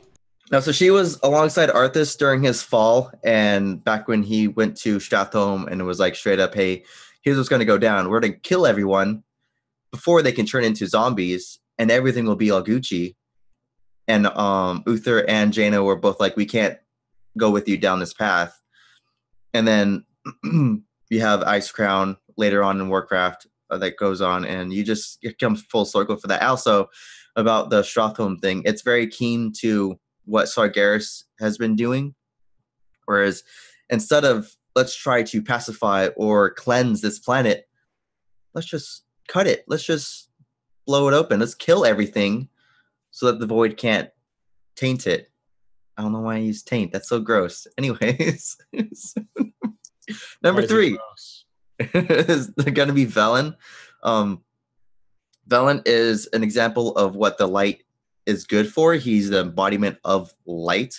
The light is good, but it's also bad and it's extreme in its raw power, because you have to have that balance, and they're all, oh, you can't say this, or you get the holes again. I don't know. But he's been essential in the story right now with Anduin. He's dapper. Like, when I think of Velen, I think... like, he's like a badass grandpa. He reminds me of Gandalf, right? Like... yeah, he's like the wise, like... and he's got like the protector also. Yeah, he's like at the demeanor about him that he's not like that, you know. But he's been essential to Anduin learning and growing into what he needs to be in terms of his connection to the light, and what he needs to be for his people in Stormwind, and when he becomes the High King. I'm hoping that's what's going on with BFA, with him doing the Lordaeron stuff, but and also the all emotional stuff that's going on with him in between Kil'jaeden and the interactions he's had with the Krokul on Argus. It's actually going to make Velen stronger, in my opinion, because everything that he's held a chip on his shoulder about, he's felt guilty about, is Didn't now... we kill his son? Yes. Rakesh, right? Rakesh we killed because he was corrupted by Kil'jaeden into thinking pretty much that the demons were us, and blah, blah, blah. And he didn't know it was his son until the very end. Yeah, because he had a vision when he was on Argus, and it was of that moment. And at that moment, he realized, oh, I just killed my kid. But no, it'll make him stronger, because all the guilt that he's had is not only relieved, but all of his loose ends are tied. Like, he's got nothing to hold him back now. And then the second one is going to be Illyria Rindrunner. And so her and Turalyon were gone for a long time, and I'm glad that they're actually going to be used in BFA instead of like, oh, we helped them on Argus, now they're going to go off with the Army of Light and go somewhere else, and they're just going to leave us alone. I like that they're bringing Illyria and Turalyon into the picture. And the most interesting thing about it that I'm liking about Illyria is the interaction you're going to be getting between Varissa and Sylvanas and her. And the fact that Varissa can't stand Sylvanas, and now that Illyria knows what's going on, can't stand Sylvanas as well. And so... and there's still that pesky void situation that we haven't yet dealt with, right? Yeah, we'll learn about that when we learn more about the Void Elves and the precursor questing and all that. It'll go into that quite a bit. I spoiled it for myself, but it's good. Is it what you thought you and I talked about? Not on show, but off record? For which part? We'll talk about it after show. Okay. But yeah, so Illyria, it will be a good point, and it'll be very, very interesting on that part, because like I said, Varissa doesn't like Sylvanas, Illyria is not going to like Sylvanas. Maybe that will be the draw for Sylvanas to become more into the Horde, and how she screamed for the Horde, which is not normal, honestly, for Sylvanas, because she's very, very selfish. She wants, but she looks out for her people, but she is selfish. And number 1 is going to be Manduin. So if this list was before Timur Sargeras, he would not even be on the list, because I always liked Anduin because he's got some of the most powerful connection to the light, and he's very, very, very powerful. But he was very, very inexperienced and childish and whiny, and he's building into his character now, and it's very, very cool. And like I said, he's got Velen to help him out. And as much as he annoys me, Gen Greymane has been doing very well by him and kind of showing the ropes and showing what he's can be capable of. And hopefully he is taking a more assertive role in the fight for Azeroth and the Alliance. So those are the top 5 that I'm excited to see for BFA, and hopefully all of them have a lot of story arcs and interactions that will grow and improve everything. And because I can't really say anything about all the dead guys, I just wanted to do a quick thing about my favorite people is over time. Number 5 is going to be Sylvanas. And this is before she was a Banshee, and when she was becoming a Banshee and kind of fighting the willpower of the Lich King. And so she's always, not before she was a Banshee, but she's a schemer, and she's always looking out for herself. But she looks out for her people, whether they be the elves or the Forsaken. She still holds a piece of her heart that's not really there for her people. And hold on, didn't you just call her selfish 2 seconds ago? Yeah.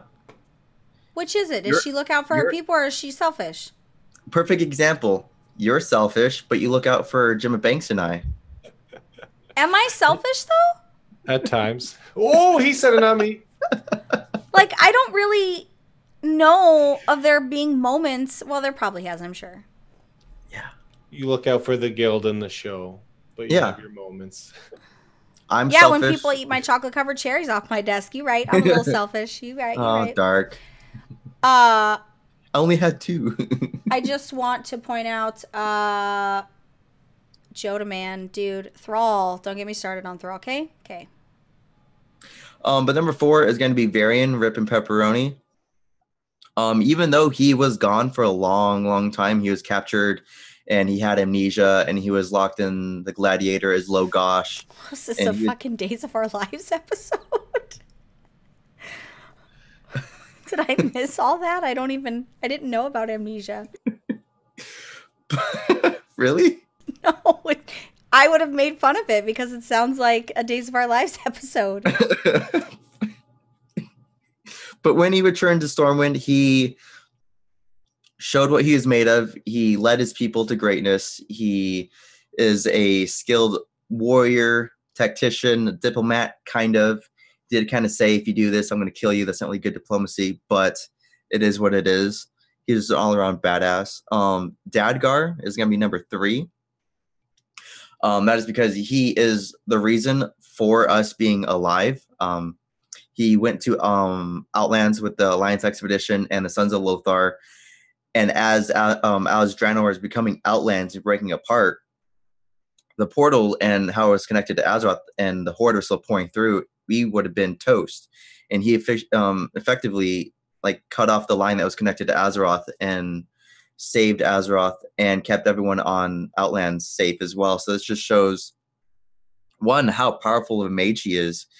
He's adept in all schools of magic, regardless of what people find annoying about him, how he has his witty puns or his bad jokes or collecting gold and 5,000 nether shards so that he could tell you that you're about to die because he needs to charge your ring and all that BS.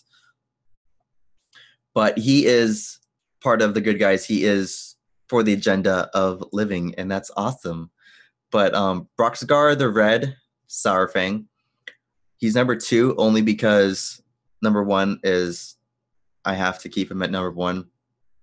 But Broxgar was a veteran of the first, second, and third wars, so he was involved in the initial Orcish horde coming onto Azeroth and kicking ass and taking names. And so what's happening is he was in Stone Talon Mountains, and they found a temporal anomaly I'm glad I said that right. And he went to go investigate it, and he got pulled in to this time warp, and it was him, Ronan, and Crassus. Ronan is one of the archmages before he died in Legion, or was it? It was during the precursor or pre-patch of Legion. I think he died. I can't recall. I'm not gonna lie. And then Crassus, I can't remember his dragon name, Coral Straws or something like that. He was out in the War of the Ancients. They got teleported back there. So you have Broxgar, Ronan, and Crassus. They are helping the Night Elves go against Ashara and the Burning Legion. And there's a point at which they're trying to close a portal, and Broxgar and some other guys run in, and they jump into the Legion portal. And he's killing demons left and right. Like, he's standing on top of mountains, hills of demons that he's slain. And eventually he draws the attention of Sargeras himself, and he rolls over to go to squash him. And Broxgar has it's a magical axe made by Cenarius that was sharper than steel.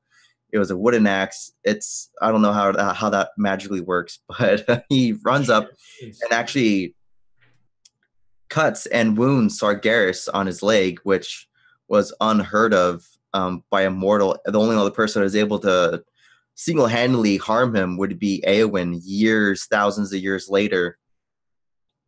And it really just showed how he did have a magical weapon, but for a mortal orc to go up against a titan and actually wound him and draw blood is pretty amazing. And number one is Uther the Lightbringer. Uther the Lightbringer was not really prevalent in World of Warcraft, but he was very, very heavily involved in Warcraft 3, and he is the reasons why the Knights of the Silver Hand and the Human Paladins are what they are. I didn't even have to look at your show notes to know that he was going to be your number one. But he was the first Human Paladin. Him and Alonsus Fowl, if you are familiar with the Priest Order Hall, Alonsus Fowl is actually an undead priest that has been pushing the agenda of the humans and of Azeroth from the shadows as an undead priest, which is really interesting. But Alonsus Fowl was the Archbishop in Northshire, and him and Uther were like, there's only so much we can do when we have faith in the light, because at that time, priests are mostly healing wounds, saving lives, and smiting people, which smite spam is good, but it doesn't do much. And so they pretty much forged a way to make the light into a weapon, and that's how you have the paladins nowadays. He was a great champion for the Alliance of Lordaeron, but he eventually was unfortunately betrayed by Arthas, that was consumed by his guilt and rage and pushed him beyond help, and it's all bad. But Uther the Lightbringer is one of my favorite heroes in Azeroth. And yeah. Good guys. I like all of those. Except the one you said at the start of his... Well, guys, I know a lot of people love her, and I'm sure that That's why she's not number 2. I'm sure if I read, I've been meaning to read the book so that I could be a better human, but guys, I'm lucky I have time to shower. I'm lucky I even put on a real bra, okay? And I only do that because it's show day. All week, no real bra, okay? But seriously, I don't know the things that other people know about her from an emotional standpoint, things she's been through. Like, I know those things, but I didn't really see the only things that I've seen of her when I started paying attention to the story versus just kind of questing along and not really paying attention. I haven't seen anything to be impressed with outside of her horde hate, which is understandable, but it's irrational thinking, I think, as a leader. I think you have to be rational, which not all leaders are rational, guys. Sometimes I'm nuts, but I'm just saying I haven't seen anything that makes me want to like her whatsoever just yet. But I'm maybe, Rem, you're thinking because we're going to Colteris and we're going to, deal with her mom and those kind of things, like maybe this will be a peek into a part of Jaina that everybody else knows and loves, where I loathe. Yeah, I think it is. Honestly, I think she went there to collect support, to take back Dalaran forcefully, and she eventually came back and learned that her people were in turmoil and stuff like that. So we'll see a better version of her, in my opinion, for sure. I hope so. Please, better hair. Gosh. But her hair looks fabulous in the announcement. Yeah, in the announcement stuff, but currently she's a hot mess. A hot mess, guys. Now. Yeah. I do have forum fuckery with Belle. That'll be in just a moment. But I did have some PvP subject that I want to talk about. A couple people tweeted me, a couple people DM'd me, and I got an email last week asking if I had just stopped doing the PvP stuff and will that not continue. Guys, the nature of things right now, Belle's not PvPing, and it is what it is. As much as I've tried to force myself to do the content, it just isn't going to happen right this minute. At some point, when I'm mentally and emotionally ready to jump back into things, right now it just isn't fun for me. Part of what isn't fun for me, to my, I don't want to say surprise, but the source that it came from was surprising given his relationship with Blizzard. I was very surprised to see this, and this is just another reason why I love this guy, right? Obviously, I'm talking about VenRookie for those of you who are unaware of my last 3-year obsession. A couple days ago, VenRookie posted something on the forums regarding PvP. Now, most of it was regarding arenas, but I think it spoke to pretty much everybody. Now, this forum, I don't comment on forums very often. Mostly because I get banned when I do, right? So I don't comment very often. Largely, I'll do the beta stuff. Like when Legion was in alpha and beta, I did a lot of forum stuff there. Like, obviously, for those types of things, I do my due diligence in those regards. But when it comes to just a rando conversation or even being helpful, I find that the second you comment on a forum, you're just opening it up for every single troll to have a response or something to say. So the nature of this forum post is he articulated everything that I have felt and I have been ranting about, but nobody really took me seriously. In fact, several people disagreed with me every time I talked about this. They disagreed with me via email. They disagreed with me on YouTube. Then I see VenRookie post this. Everybody agrees with him all of a sudden. Not one person argued with him. I said basically the same thing he did. I didn't articulate it as detailed as he did, but everything that I complained about not being a thing, he put in his post, and not one person was negative about it. And that just goes to show you that there is a little bit of sexism in gaming when it comes to PvP, and that men don't take women seriously all the time. That does go to show that, which is fine. I'm okay with that. It's also not what you say, it's how you say it, and you say it like a woman. You want to know why? Because I have emotions. I have feelings. I can't sit around and be dry eye guy all the time. I'm passionate. I'm animated. I'm human, guys. Also, I'm real. Most people are not their real selves when they're in public. They're a professional version of whatever they think they should be. Just throwing that out there. Play video games. You can't be real. What I was excited about is because he's a caster and because of his involvement with Blizzard, it was really nice for me to see that he didn't care of if they were going to be mad at him for posting this. So the nature of this was gearing. Gearing is a big problem. I've talked about gearing being an issue. We thought it was going to be a good thing. We realized it wasn't a good thing. It's kind of shit. The RNG sucks. Basically, his points were pretty much my feelings. At this point, you get better gear from doing PvE stuff, and he just flat out said I shouldn't have to go run Mythic Pluses with my arena team so that I could have better stats on my gear. Even though the gear caps out item level wise, you still have a good portion of those stats that are usable. And the RNG factor, which I just want to make sure that I reiterate. Guys, in PvP, RNG doesn't belong as the only source of gearing. It would be different, if there was different whatever, but as the main source of gearing, RNG doesn't belong in PvP. So in this post, completely got me to stop what I was doing, and I decided to post this big, huge, it's not really huge, it's not even longer than his, but I basically spoke my feelings. And I just said, you completely said everything that I felt that I couldn't really say or articulate, or people wouldn't take seriously. People just assume because I'm not a gladiator or because I'm not a high-rated PvPer that means my word isn't solid, or that it doesn't make sense, or that it's not even valid, because to people in the PvP world, unless you're top of the PvP game, your voice or your opinion is irrelevant unless somebody else like Venruki comes along and says the same thing you've been saying, and now everybody else is completely in agreement, which is great because we need people like him. Hansel came on and commented, Dylan came on and commented, like a lot of these guys just came on and supported. But basically, I talked about my struggle, and most of you have already known, but just to kind of reiterate, my struggle has been, I spent most of my Mists of Pandaria and most of my Warlords of Draenor PvPing. That was the main source of my content. I casually raided. I did questing when I needed to, but I didn't really do a whole lot of PvE content. My main focus was always PvP.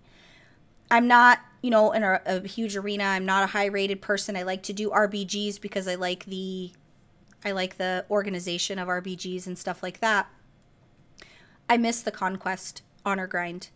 I miss the gear vendors. I miss the ability to be able to gain the currency I need to be able to get the gear that I need in PvP versus being at the mercy of the RNG gods. And Jimma, this should matter to you too because you're a PvPer and you totally get these feelings. I miss the feeling of each week, the reset, like as soon as the reset happens in the beginning of a season, you did whatever you had to do in real life so that you could get on and you could get with your friends and you could grind out that conquest and that honor so that you could cap out each week. Yeah, before you even said like you don't get conquest on reset day because that's when all the tryhards are there. You do it like on Thursday. No. I do it reset day. That was my me and my husband and the friends that I arenaed with, Frieza, like we would be texting during the day, like, "Hey, I'll be on the computer this time. Let's go." I miss because you got your points that week. I miss saving up in the beginning of a season 2 or 3 weeks just to get the shoulder piece that you needed, and knowing that you had to do your things in order. You needed to do your shoulders, you needed to do your chest, you needed to do your pants, and you needed to do your weapon. Like you knew that there was a certain order of items in priority that you needed to get. The feeling of being completely like feeling like a god because you worked hard for that gear, right? We took that away. My point on this forum was in Blizzard's aim basically to make it easier for new players to join in the PvP stuff or even to make it less work. They basically lost sight of all of the community, right? They were giving to people for instant gratification because they were trying to appease a newer audience. I completely understand that.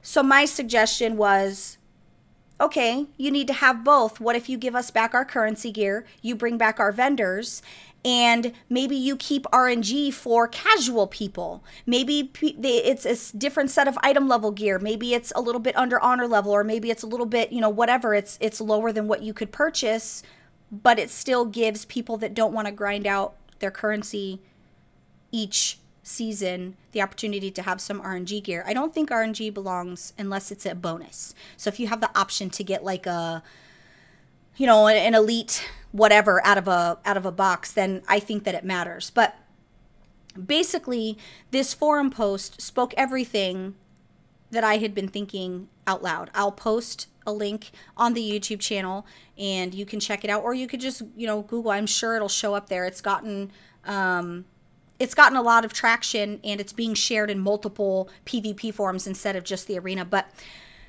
this made me really happy because up until recently, I've kind of felt like maybe I'm just, maybe I've just gotten older and my tastes have changed in the game and, those kind of things. And I kind of second guessed the way that I was feeling about it.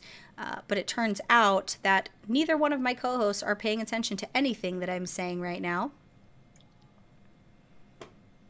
I hear you. I just had you on mute. Or on mute.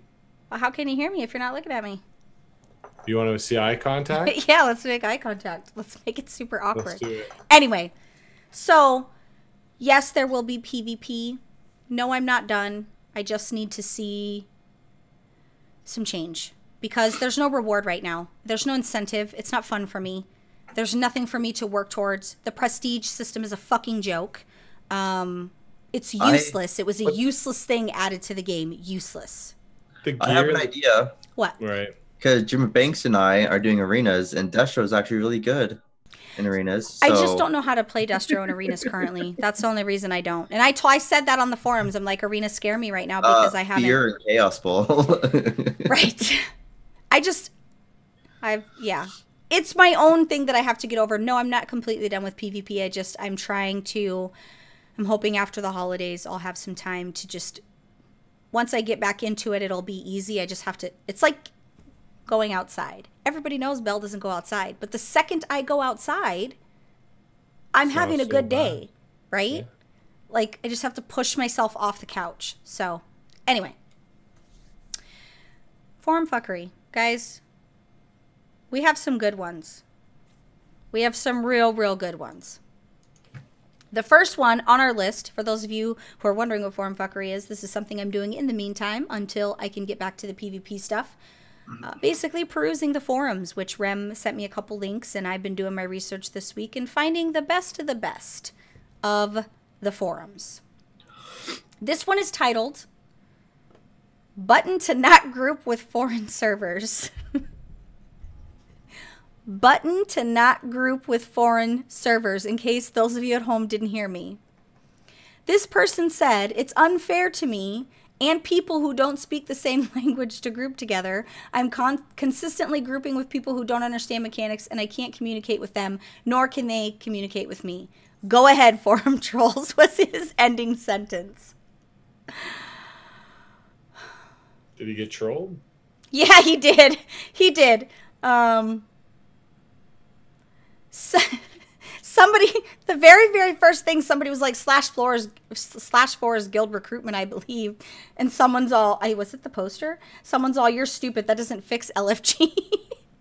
This is why I don't like commenting on forums. They're mean. Somebody said I want to be able to block servers like Illidan. The solution is already in game. Form your own complete group queue for content. What? How is that even a suggestion? Then somebody said, imagine how European players feel. It's called a power button. Press it and you will not have to worry about grouping with undesirables. Here's the thing. Is he referring to like groups? Like just dungeons? He was talking about Nemesis and Ragnaros and the Brazilian servers. Like if you... Kel'Thalos too, right? It's one of those. But when you're in that dungeon and you're wiping on this boss, there's no way for you to communicate constructively. Like you can be like, "Oh, yeah, I get what the forum was for. I just didn't know." No, the funny part was the first responder was build a wall. Oh, did that get deleted? Probably. It did. They deleted it. I wrote it down on my notepad. Yeah, somebody did say build the wall, but it got deleted. Here's the thing about that though. Honestly, I'm making fun of this forum, but for real, it's a problem for both sides. And this isn't, I think people tried to make this out to be some type of racist, like, forum post, and I don't think that that's what it was at all. I'm sure these guys feel equally the same way when they get us in a group and we don't speak any English. I remember in Legion Beta, Rem and I did a dungeon with somebody from Method who did not speak a lick of English, and it was really difficult. Oh, I remember that. For us to, and I wasn't Method then, but it was really difficult for us to communicate. So, although it's valid, it's not, I don't think the poster was intentionally, but I did. It's a two-way street in that regard. Yeah. They did delete the build the wall part, which is why it was on the list for the forum fuckery, because it was funny that was the first post, although people took it the wrong way. Nobody has a sense of humor anymore. All of a sudden, we have to be politically correct. Which, guys, when shit's funny, politics aren't a matter. Religion isn't matter. Like, I'll laugh at a joke if it's funny. It just... I laugh at people when they fall down, guys. I'm not mature. We already know this. Not everyone takes things the same way, though. But I just, if it's like for dungeons, dungeons are so easy. It seems like a waste of... Yes and no, but I think they meant more of a raid type of scenario, maybe? Yeah. I don't really know. Maybe even a Mythic Plus type of situation when you're putting together a Mythic Plus. Yeah. I don't really know. So this one was titled Best WoW Joke, Go. No, this should be good. I'm trying. What did Rem write? Somebody posted RNG. Yeah, how do you save a gnome from drowning? Take your foot off its head. Oh. Somebody put Warlords of Draenor. What did the Tauren father say to his Tauren son when his son went off to college? This is so cringe. It's amazing, actually. Bye, son. Yeah, that is so cringe. What is the whale shark's favorite meal? Chips and dip. Which kind of currency do Draenei use in space? God damn it. Starbucks. That's bad. What would you call a Tauren rogue? There's no Tauren. A steak knife. Oh. Then someone put Pandaren. Aw. Oh, come on. I'm not reading that. That's too... What do you call 5 paladins in a moonwell? I'm scared. Bubble bath. A bubble bath. My favorite one is, what do you call a Worgen mage? A Labracabador. Yeah, I was going to let you say that because I was not going to say that. A dwarf walks out of a bar in Ironforge. Hey, it could happen. Get it? Dwarfs drink a lot. Knock, knock. Who's there? Who's there? A gnome. A gnome who? Just a gnome. I can't reach the fucking doorbell. Thralls, balls, they're everywhere. Okay, so, how many vanilla players does it take to change a light bulb? I don't know. None. They all hate change. So some of these are pretty funny. Obviously, we wanted to highlight some of the funny ones because, you know, punny, funny. I like the one, I don't know if I'm saying it right, but like, how do you know vanilla? The person played vanilla. Don't worry, they'll tell you. Don't worry, they'll tell you. Okay, this one Rem found. The title is Void Elf Males Get Something Extra. And I have a picture to show you. Uh-oh. The poster said, yes, yes, this is something I could get behind. And then somebody, hold on, let me put the picture. Can you share the picture to Jimma while I'm showing oh, you guys could probably see it since you're watching stream. Look. So, this is the Void Elf male model with no ruse on. He's just got a thong ruse. And somebody commented, the hunger of the void let him eat his boxers, so now he's wearing his sister's underwear. So, somebody put, oh my. This is something they can get behind, indeed. Creepy face. Someone says, now this is just faction imbalance. So, guys, I don't know about you, but this gets me Hot and bothered. in the mood to play World of Warcraft. Why were you going to make it weird and dirty? What? You see that? He was going to make it weird and dirty? This makes you want to play, does it? Yeah, it really does. Honestly. So, It's pretty funny. yeah, they have thongs on, guys. I'm in. Banana hammocks confirmed. Right. We finally got the banana hammocks Rem has been lobbying for the last year. Like, I'm super excited. Now. Uh-oh. So this one is the winner of the forum fuckery of the week. 4 of 4. The what? No! Damn it! This is what happens when I don't save the screenshots. Ugh. Oh, they took it down? Yes, they took it down, but... That just tells me that a lot of these forums are not Well, here's the appropriate. thing. I'm going to try to see if it's on my other laptop. I'm going to see if it's on my laptop. But the nature of this forum fuckery was supposedly it was a female. I think, personally, I think it was a male that was, like... I think it was a man who was trolling. But the title of the post was called Delete. It was like 3 or 4 sentences, and this girl is like, I'm drunk, so I'm posting here. I need friends. I have a Discord. And then, like, the whole post, if it is a girl, it could be a dude. I don't know. She just basically kept, like, trying to make friends on this forum post and driving home the point that she was drunk. And, like, some of the comments were classic. Like, a guy was like, oh, man, a girl actually plays Warcraft? Let's be best friends. And, like, someone said send nudes. So, I don't know necessarily if it was real. But if it was real, Get a life. I mean, I think it's pretty funny that a girl would be like, I'm super drunk. She kept saying, like, I'm drunk, I'm drunk. I'm really hoping that I have it. I'm checking right now to see if I saved it. I don't know that I did. But okay. While you do that, Rem will practice his tongue twisters. Does he have tongue twisters? Peter Piper picked a pickled peppers. See?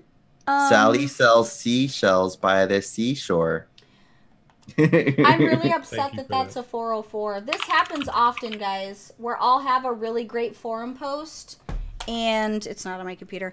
I have a really great forum post, and sadly, it gets deleted. Maybe she but was drunk and deleted it. Yeah, it was so bizarre to me that I thought if it was real, I feel really sorry for her because she was pretending to be drunk. You can't spell every single word correctly and then spell the word drunk wrong and try to like tell people that you're drunk. I swear to drunk, I'm not. Yeah, like we're kind of not going to believe you. She spelled everything correctly except the word drunk. So she spelled it with 3 Ks. Listen. Not only spelling it wrong, that's more like, oh, I'm so drunk. Like she's putting emphasis on the fact that she's drunk. What was it? Say that again. Candy said Belle likes the void taint. I mean, I wouldn't turn it down. Just throwing that out there. I'm really sad. I need to get in the habit of screenshotting these because the good ones always get deleted, which is why sometimes we have to fill them in with random ones because they get deleted before. I just need to be better about that. I like the joke one. Like that to me is funnier to me. So that hurts my feelings that was a good one, man. It was some of the comments were just hilarious. One guy was like, if you're a real girl, send nudes. I'm just like, does that work in real life when guys say that? Like, never have I ever been asked to send nudes, or has anybody ever sent me nudes, which leads me to believe that it's a certain particular type of people that get them and send them. Because I've never been, like, we know a certain individual who I'm not going to name. I don't send or receive. She brags about all the dick pics she has and even has them sorted in a files on her computer. And she brags about that. Yeah, she brags about that. And I told her it's weird. In 35 years, I have not once ever received a dick pic. It's weird that you have a file. Yeah, she has a file folder, and they're like alphabetized according to whatever weird coding system she does. Have you ever gotten a dick pic, Jimma? No, I actually thought when you were going to say you were bringing someone up, I thought it was one of our buddies, a guy. But were you thinking about Murky? I'm sure he sends and gets. I mean, I've seen his butt, but I mean, that's something he would totally do. But I'm saying I feel like when girls are like, "Oh, this guy just randomly sends me his penis." Nobody does that, guys. Never have I ever in 35 years. I'm not saying like you're just in the wrong market, I think. That's what I'm saying. Like, I believe that there's a vibe you put out that says, can you send me a penis, right? Like, I don't have that vibe, I don't think, unless those of you listening or watching feel like I might be putting off like a penis vibe. I felt like if I was putting off any vibe, it would be like tacos, right? Like, I just don't understand. Never have I ever has anybody randomly sent me one. I lied. Jeff sent me one yesterday, and but it was not his. He randomly sent me. It had a watch on it, and I thought it was a wrist, and I scrolled the rest of the way down and found out it wasn't a wrist. Anyway, seriously though, real talk, nobody's ever sent me any dick pics. Actually, I did randomly get, obviously not. I remember your story of the vagina. Didn't you get a vag pic? I did get one random vagina pic. And I know who sent it to you, and she does that. You do not. Yes, I do. Not shush. Be quiet, move on. Belle, you just opened up a can of worms. What did I say? Murky's getting out of Snapchat. Oh, God. I'm not gonna check my snaps, Murky, at all. I'm not checking my snaps. It's funny because Murky gets my husband all the time with his shower butt. Then the first time it happened, my husband was like, "What the fuck?" And I'm like, "Oh, it's normal every day. Like, it's just normal. You just have to get used to it." That's so funny. Anyway, so when we get off here, whenever you guys email me your penis pictures, I'm going to categorize them, okay? In a nice alphabetized manner. Oh, actually, I see what's going on. That is the weirdest way to waste 5 minutes or 10 minutes of the show so you can get some emails back. I was like, promise I'm not fishing for wiener pics. Just caught on. You're terrible. I'm not fishing for wiener pics, guys. I promise it's not a part of my nature. I went. That was actually pretty good, Jim. That was good. I'm impressed. I'm on to you. Yeah. So No, send them to Jimmabanks@gmail.com. I don't even know if that's his real email, but It's not. Well, it's one of them. Insane Pain Game. Right. He's like, why do people bring up my old life? Okay, so guys, let's talk about what you did in World of Warcraft. Oh, Rem, man. what'd you do this week? I played, for starters. We got to 5 of 11, I believe, in heroic. That was over the weekend. I didn't do a whole lot. I did miscellaneous world quests. Not as busy as last week. Mostly just catching up on gear for the Horde Priest and doing arenas with my boy Jimmabanks. We are, I think, total like 17 out of 20. Something like that. 16 out of 20. 18 games, 14 wins, Skirmishes or 78%. rated? Real rated, yeah. We're like happening. We're above 1K, Belle. Yeah, 1,300 rating. We're Is this 78%. twos? No, threes. Threes. Who's your third partner? We just pug a third. Well, actually, so far this season, You guys it's are been over around- 1K rated for threes. Yeah, that's easy. It's the same as 0 rating. It's the same thing. No, it doesn't really start until like 17. You've been in Zoom with us while we're playing, for one. Listen, I know you're doing it real busy. talk. Real talk. I turn you guys down when you're PvPing because 'Cause Donovan Rem is is- not But very why? nice. I mean, Rem is not very nice.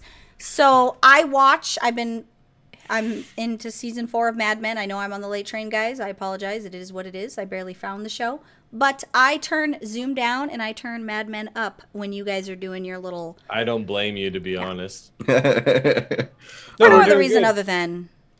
That's your You guys' don't want to hear Yeah. Rem squealing Now- because it was the kill target. I have to say another game while I'm explaining, but I will admit I am more tame in arenas in PvP or Warcraft than I am in League of Legends. So there's at least that. I always know when you're playing League of Legends because you're an asshole. Like your whole demeanor.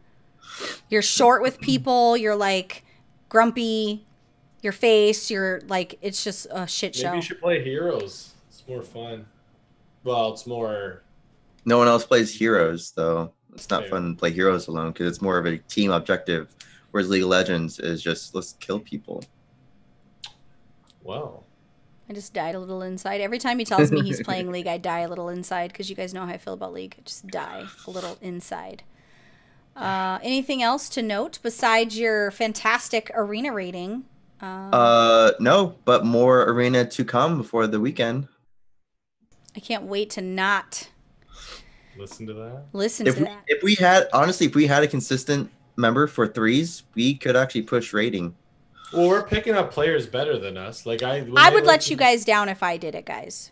It would be a letdown. Which is okay. Yeah, we don't want to peer pressure. We've picked up a Warlock. We did it before showing last week, but we went 9 wins in a row. We almost got our 10-win achievement, but I would make you guys lose your rating and then you'd be pissed off and then I would have to deal with all that. That's honestly why I don't arena. I think you're more worried about. Well, everybody Rem's says it's in good fun and that they don't really care, but when you start losing every game, people care. Well, no, once it gets competitive or you're trying to push I'm for scared. rating. Well, and also Rem, like he doesn't know why I'm we scared. or whatever, and he just blames. He goes, "It's your fault." Please no. Please know what? Please don't want. Oh yeah, no, I got a snap from. I'm not saying- looking at the No, snap, I'm Merc. not I know looking at you're it. watching intently the stream. I won't look at it. I'm not no. looking at the. I'm not. I'm deathly afraid. I hope you send it to my husband too. Yeah. Anyways, Jimmabanks, what did you do this week? I wore this toque, not a beanie, in support. It's got the ball on top.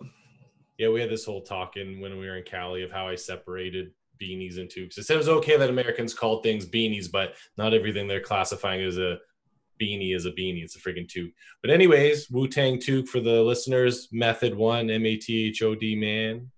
Yes, I am the method man. So I had a great week of WoW, actually. Day after the show last week, new legendary. I got a bling bling neck piece, which was awesome. with a socket, right? And wasted $6,000 on a gem to pop in there. So I like the we have people for that in the guild. Yeah, I'm about, I'm Banks. I got some money. You're broke if you keep on buying that gems. Yeah, for real. I'll just show up to random guild events and hope to win coffee. But yeah, thank you. Hey guys, can you enchant my stuff? Okay, gotta go. Yeah, no. I mean, yeah. Anyway, so yeah, the legendary. It says my third best, and I already have my best in slot. So to have 2 of the top 3, quote unquote, best legendaries is really, really sweet. I did get into some normal raids that we talked about today, but I got kicked out of both of them. We did down all the bosses that I got kicked from, though, so it wasn't that bad. But obviously, I need to read some strats. Rem was right. Yeah, we almost got 9 wins in a row, which was heartbreaking because the achievement is at 10 wins. I've gotten the 2v2 10 wins on, I think, 4 different characters, and I was really crushed because I don't have my 10 wins. But Rem asked how many games we've won. 78% of our games. We've only lost 4, but we're kind of coming back to reality. Obviously, we're not going to go on 9 games. It goes gravity. Rating goes up.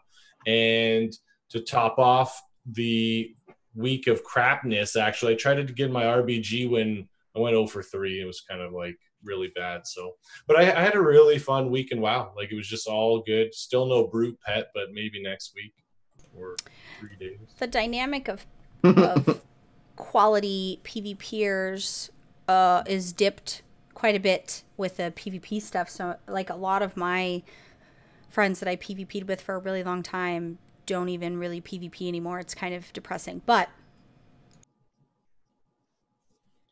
don't die. I know. So I got a 3rd legendary on Belle, which is the healer, the monk healer, and it was my 2nd best in slot. It's not my first. I still don't have my 1st best in slot, but it's my 2nd, and it was already level 1,000 because it's after all that, so I was happy about that. Don't ask me why it's a healer and it's named Belle. I don't know. It was cute. It's a gnome. It makes sense. I come in like a Belle. Whatever. You might start killing one day on it. You never know. Right. I did progression raid on Belle. That was fun. No, really, it was fun. It was just very deadpan. Oh yeah, that was fun. It was fun. No, it wasn't like terrible. I enjoyed seeing the parts of the fights. There was a couple fights I didn't really care for, but I really like the Antoran High Command fight. I don't know why. It's a fun fight for me. I know it's probably not for a lot of people, but it's really fun. I love the Eonar fight because I run around like a fucking moron the entire time, and I do 200k DPS because I don't know where we're going. And by the time we get to where we're supposed to be, they say, just kidding, go to this place. Yeah, I don't understand that yet. Portals? No, it's the... That has pods and mines and bad stuff. Oh yeah, I haven't been to that one. No, Eonar. You're on the... You have to go to the different levels, so you have to use the extra action button to jump up. You just said Antoran High Command. Oh, that's my favorite one, but I said Eonar. That just shows that you don't listen to me. You're busted. Then how did I know that Jimmabanks was talking about something about yours? Guys, let's not fight. We can wow some of the best moments. I did friends of mine and a couple guildies. There's another raid that's not a guild sanctioned raid. It's, it is guildies, but it's not necessarily the guild sanctioned raid, which is good for me because I get to go in there as me. I'm not guild master. I don't have to give rules. I don't have to yell at anybody. I don't have to enforce rules. I can How do you not do that? I'm just saying I can make inappropriate jokes. Petru's programmed to just do that all the time. You both have seen my very professional guildmaster Belle. Oh, absolutely, absolutely. But this, I don't have to be appropriate. I don't have to do anything I normally have to do in our guild runs because I'm not the guildmaster there. It's a friend's raid and they're running the raid and I just get to come as I am and not have to have that, And they made a song about that, so makes sense. Nice. And we're, they're all learning the raid. It's tough. I'm under geared. I'm only 927, and I need to be at like 935, 940. I'm severely under geared. Doesn't like 930 drop from Normal or heroic? So, Well, yeah. here's the thing. So it looks like I have a lot of item level because my legendaries are both 1,000 and because I have a couple pieces that are super high, but I still have like 880 pieces on me. Oh, Jesus And I'm Christ. trying to heal on Taurus. So it's 100% a gear problem. I You're forgot. trying to heal it? Yeah, I forgot to gear. Completely forgot to gear the monk. I knew I was halfway there, but we're living on a prayer. But I needed to Got it right. I needed to get the other half and I spaced completely. So I worked on that last week. I did back-to-back LFRs one day before reset. I'm going to be doing mythics and some other There at stuff. 10 o'clock your time. Why the fuck am I doing? Yeah, I was pretty irritated, but I needed to get it done. And it's my own fault for being lazy. But yeah, so I get to do progression on Belle and then I get to heal another raid and it's kind of a safe space. They know I haven't really healed a lot of raids and stuff, but of all my healers, the monk I understand the most. And it's super like inherent in my nature for some reason. It's very... Oh yeah, what's the third tier talent you need to have? What? Nobody knows that. I don't even know the third tier of Belle. I have to look at it to know. It's Mist Wrap. Hello? Oh, I do. I was using not Mistrap, and I did swap to that recently because the method monk told me that Let me look. I needed to be using the Mist Wrap. Whenever somebody tries to tell me how to play my character, I just use method. I'm like, nah. I asked method. They told me this is what I need to use. That's the only, that's a good thing about I can at least ask questions.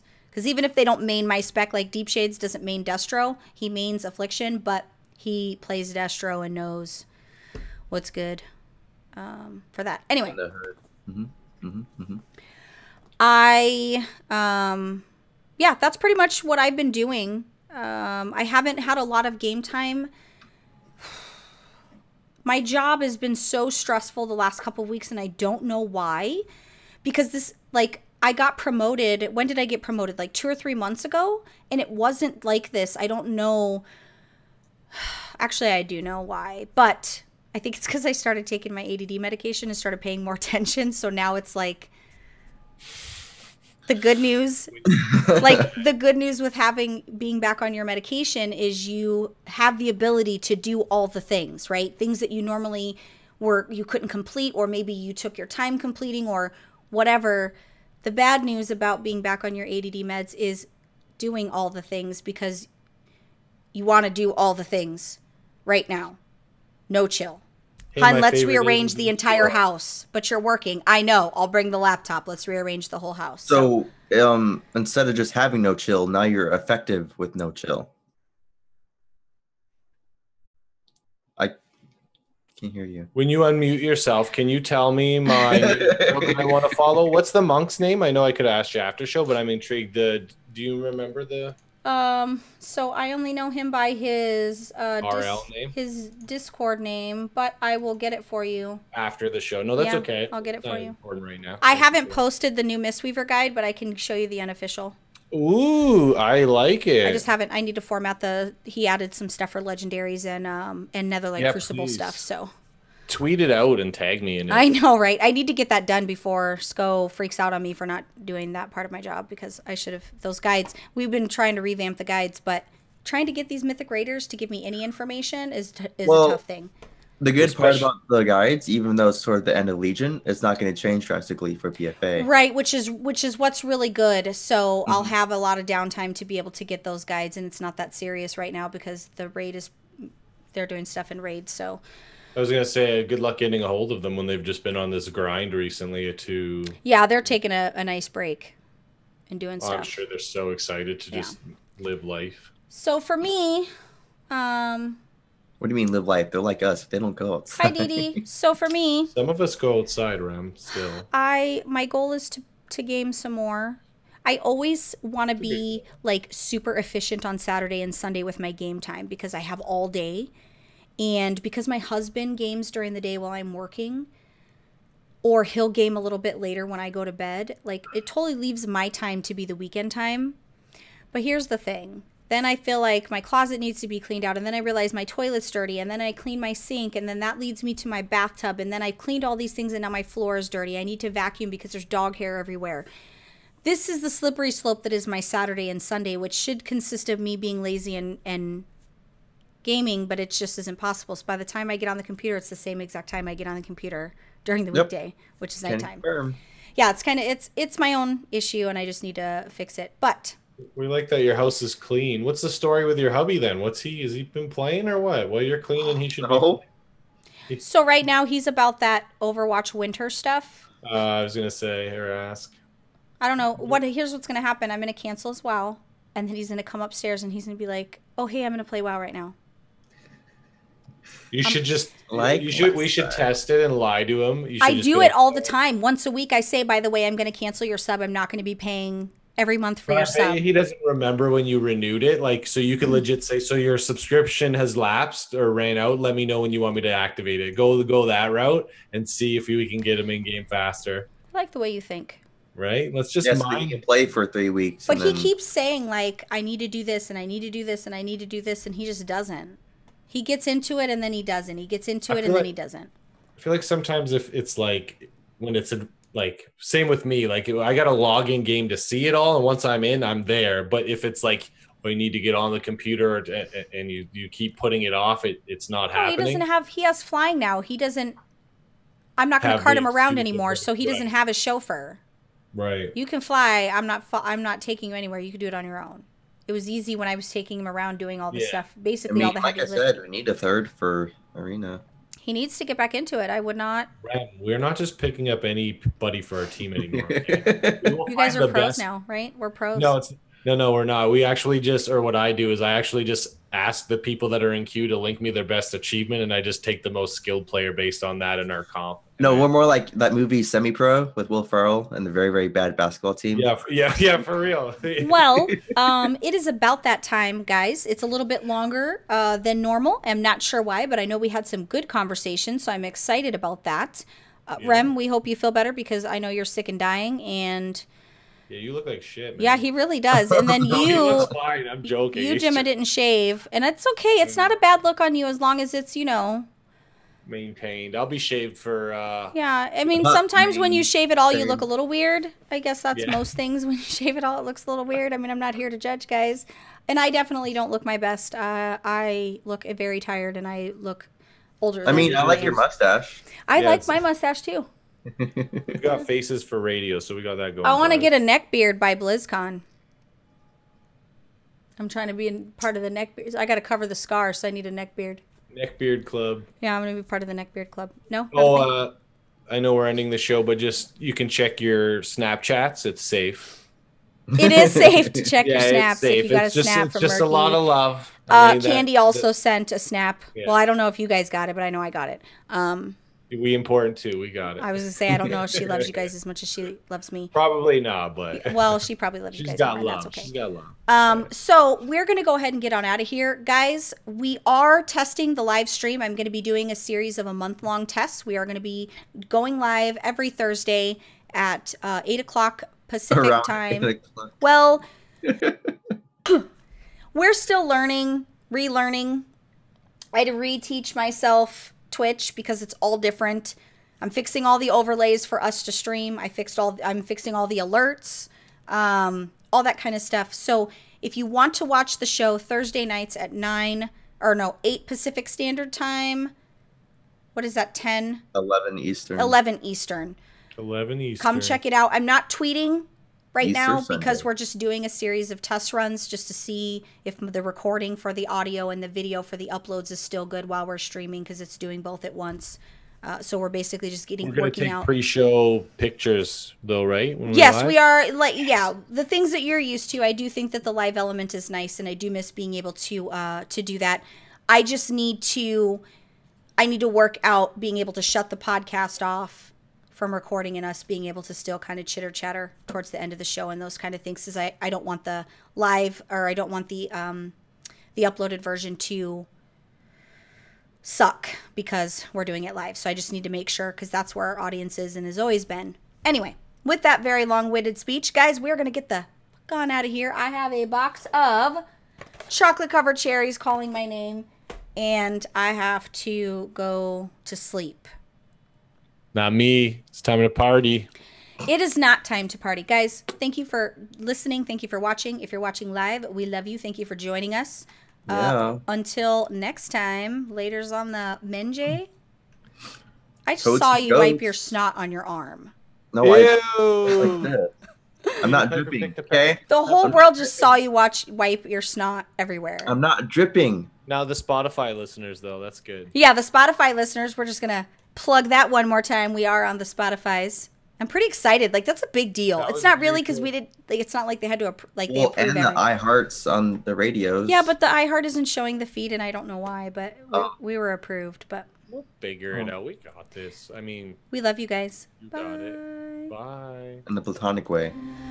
Well, maybe we don't love them in a platonic way. I mean, Jimmabanks and his cosplayers. well, once we Snapchat, it's intimate, right? Oh, Don't you? I need to change the outro. Can somebody remind me this week to change the outro?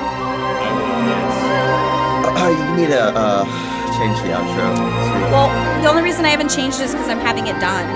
Pleb's gonna do the intro, the outro, and the pre-stream stuff. But I can't believe I didn't notice you were wearing that beanie. I had no, it registered, but it didn't register. Wu-Tang.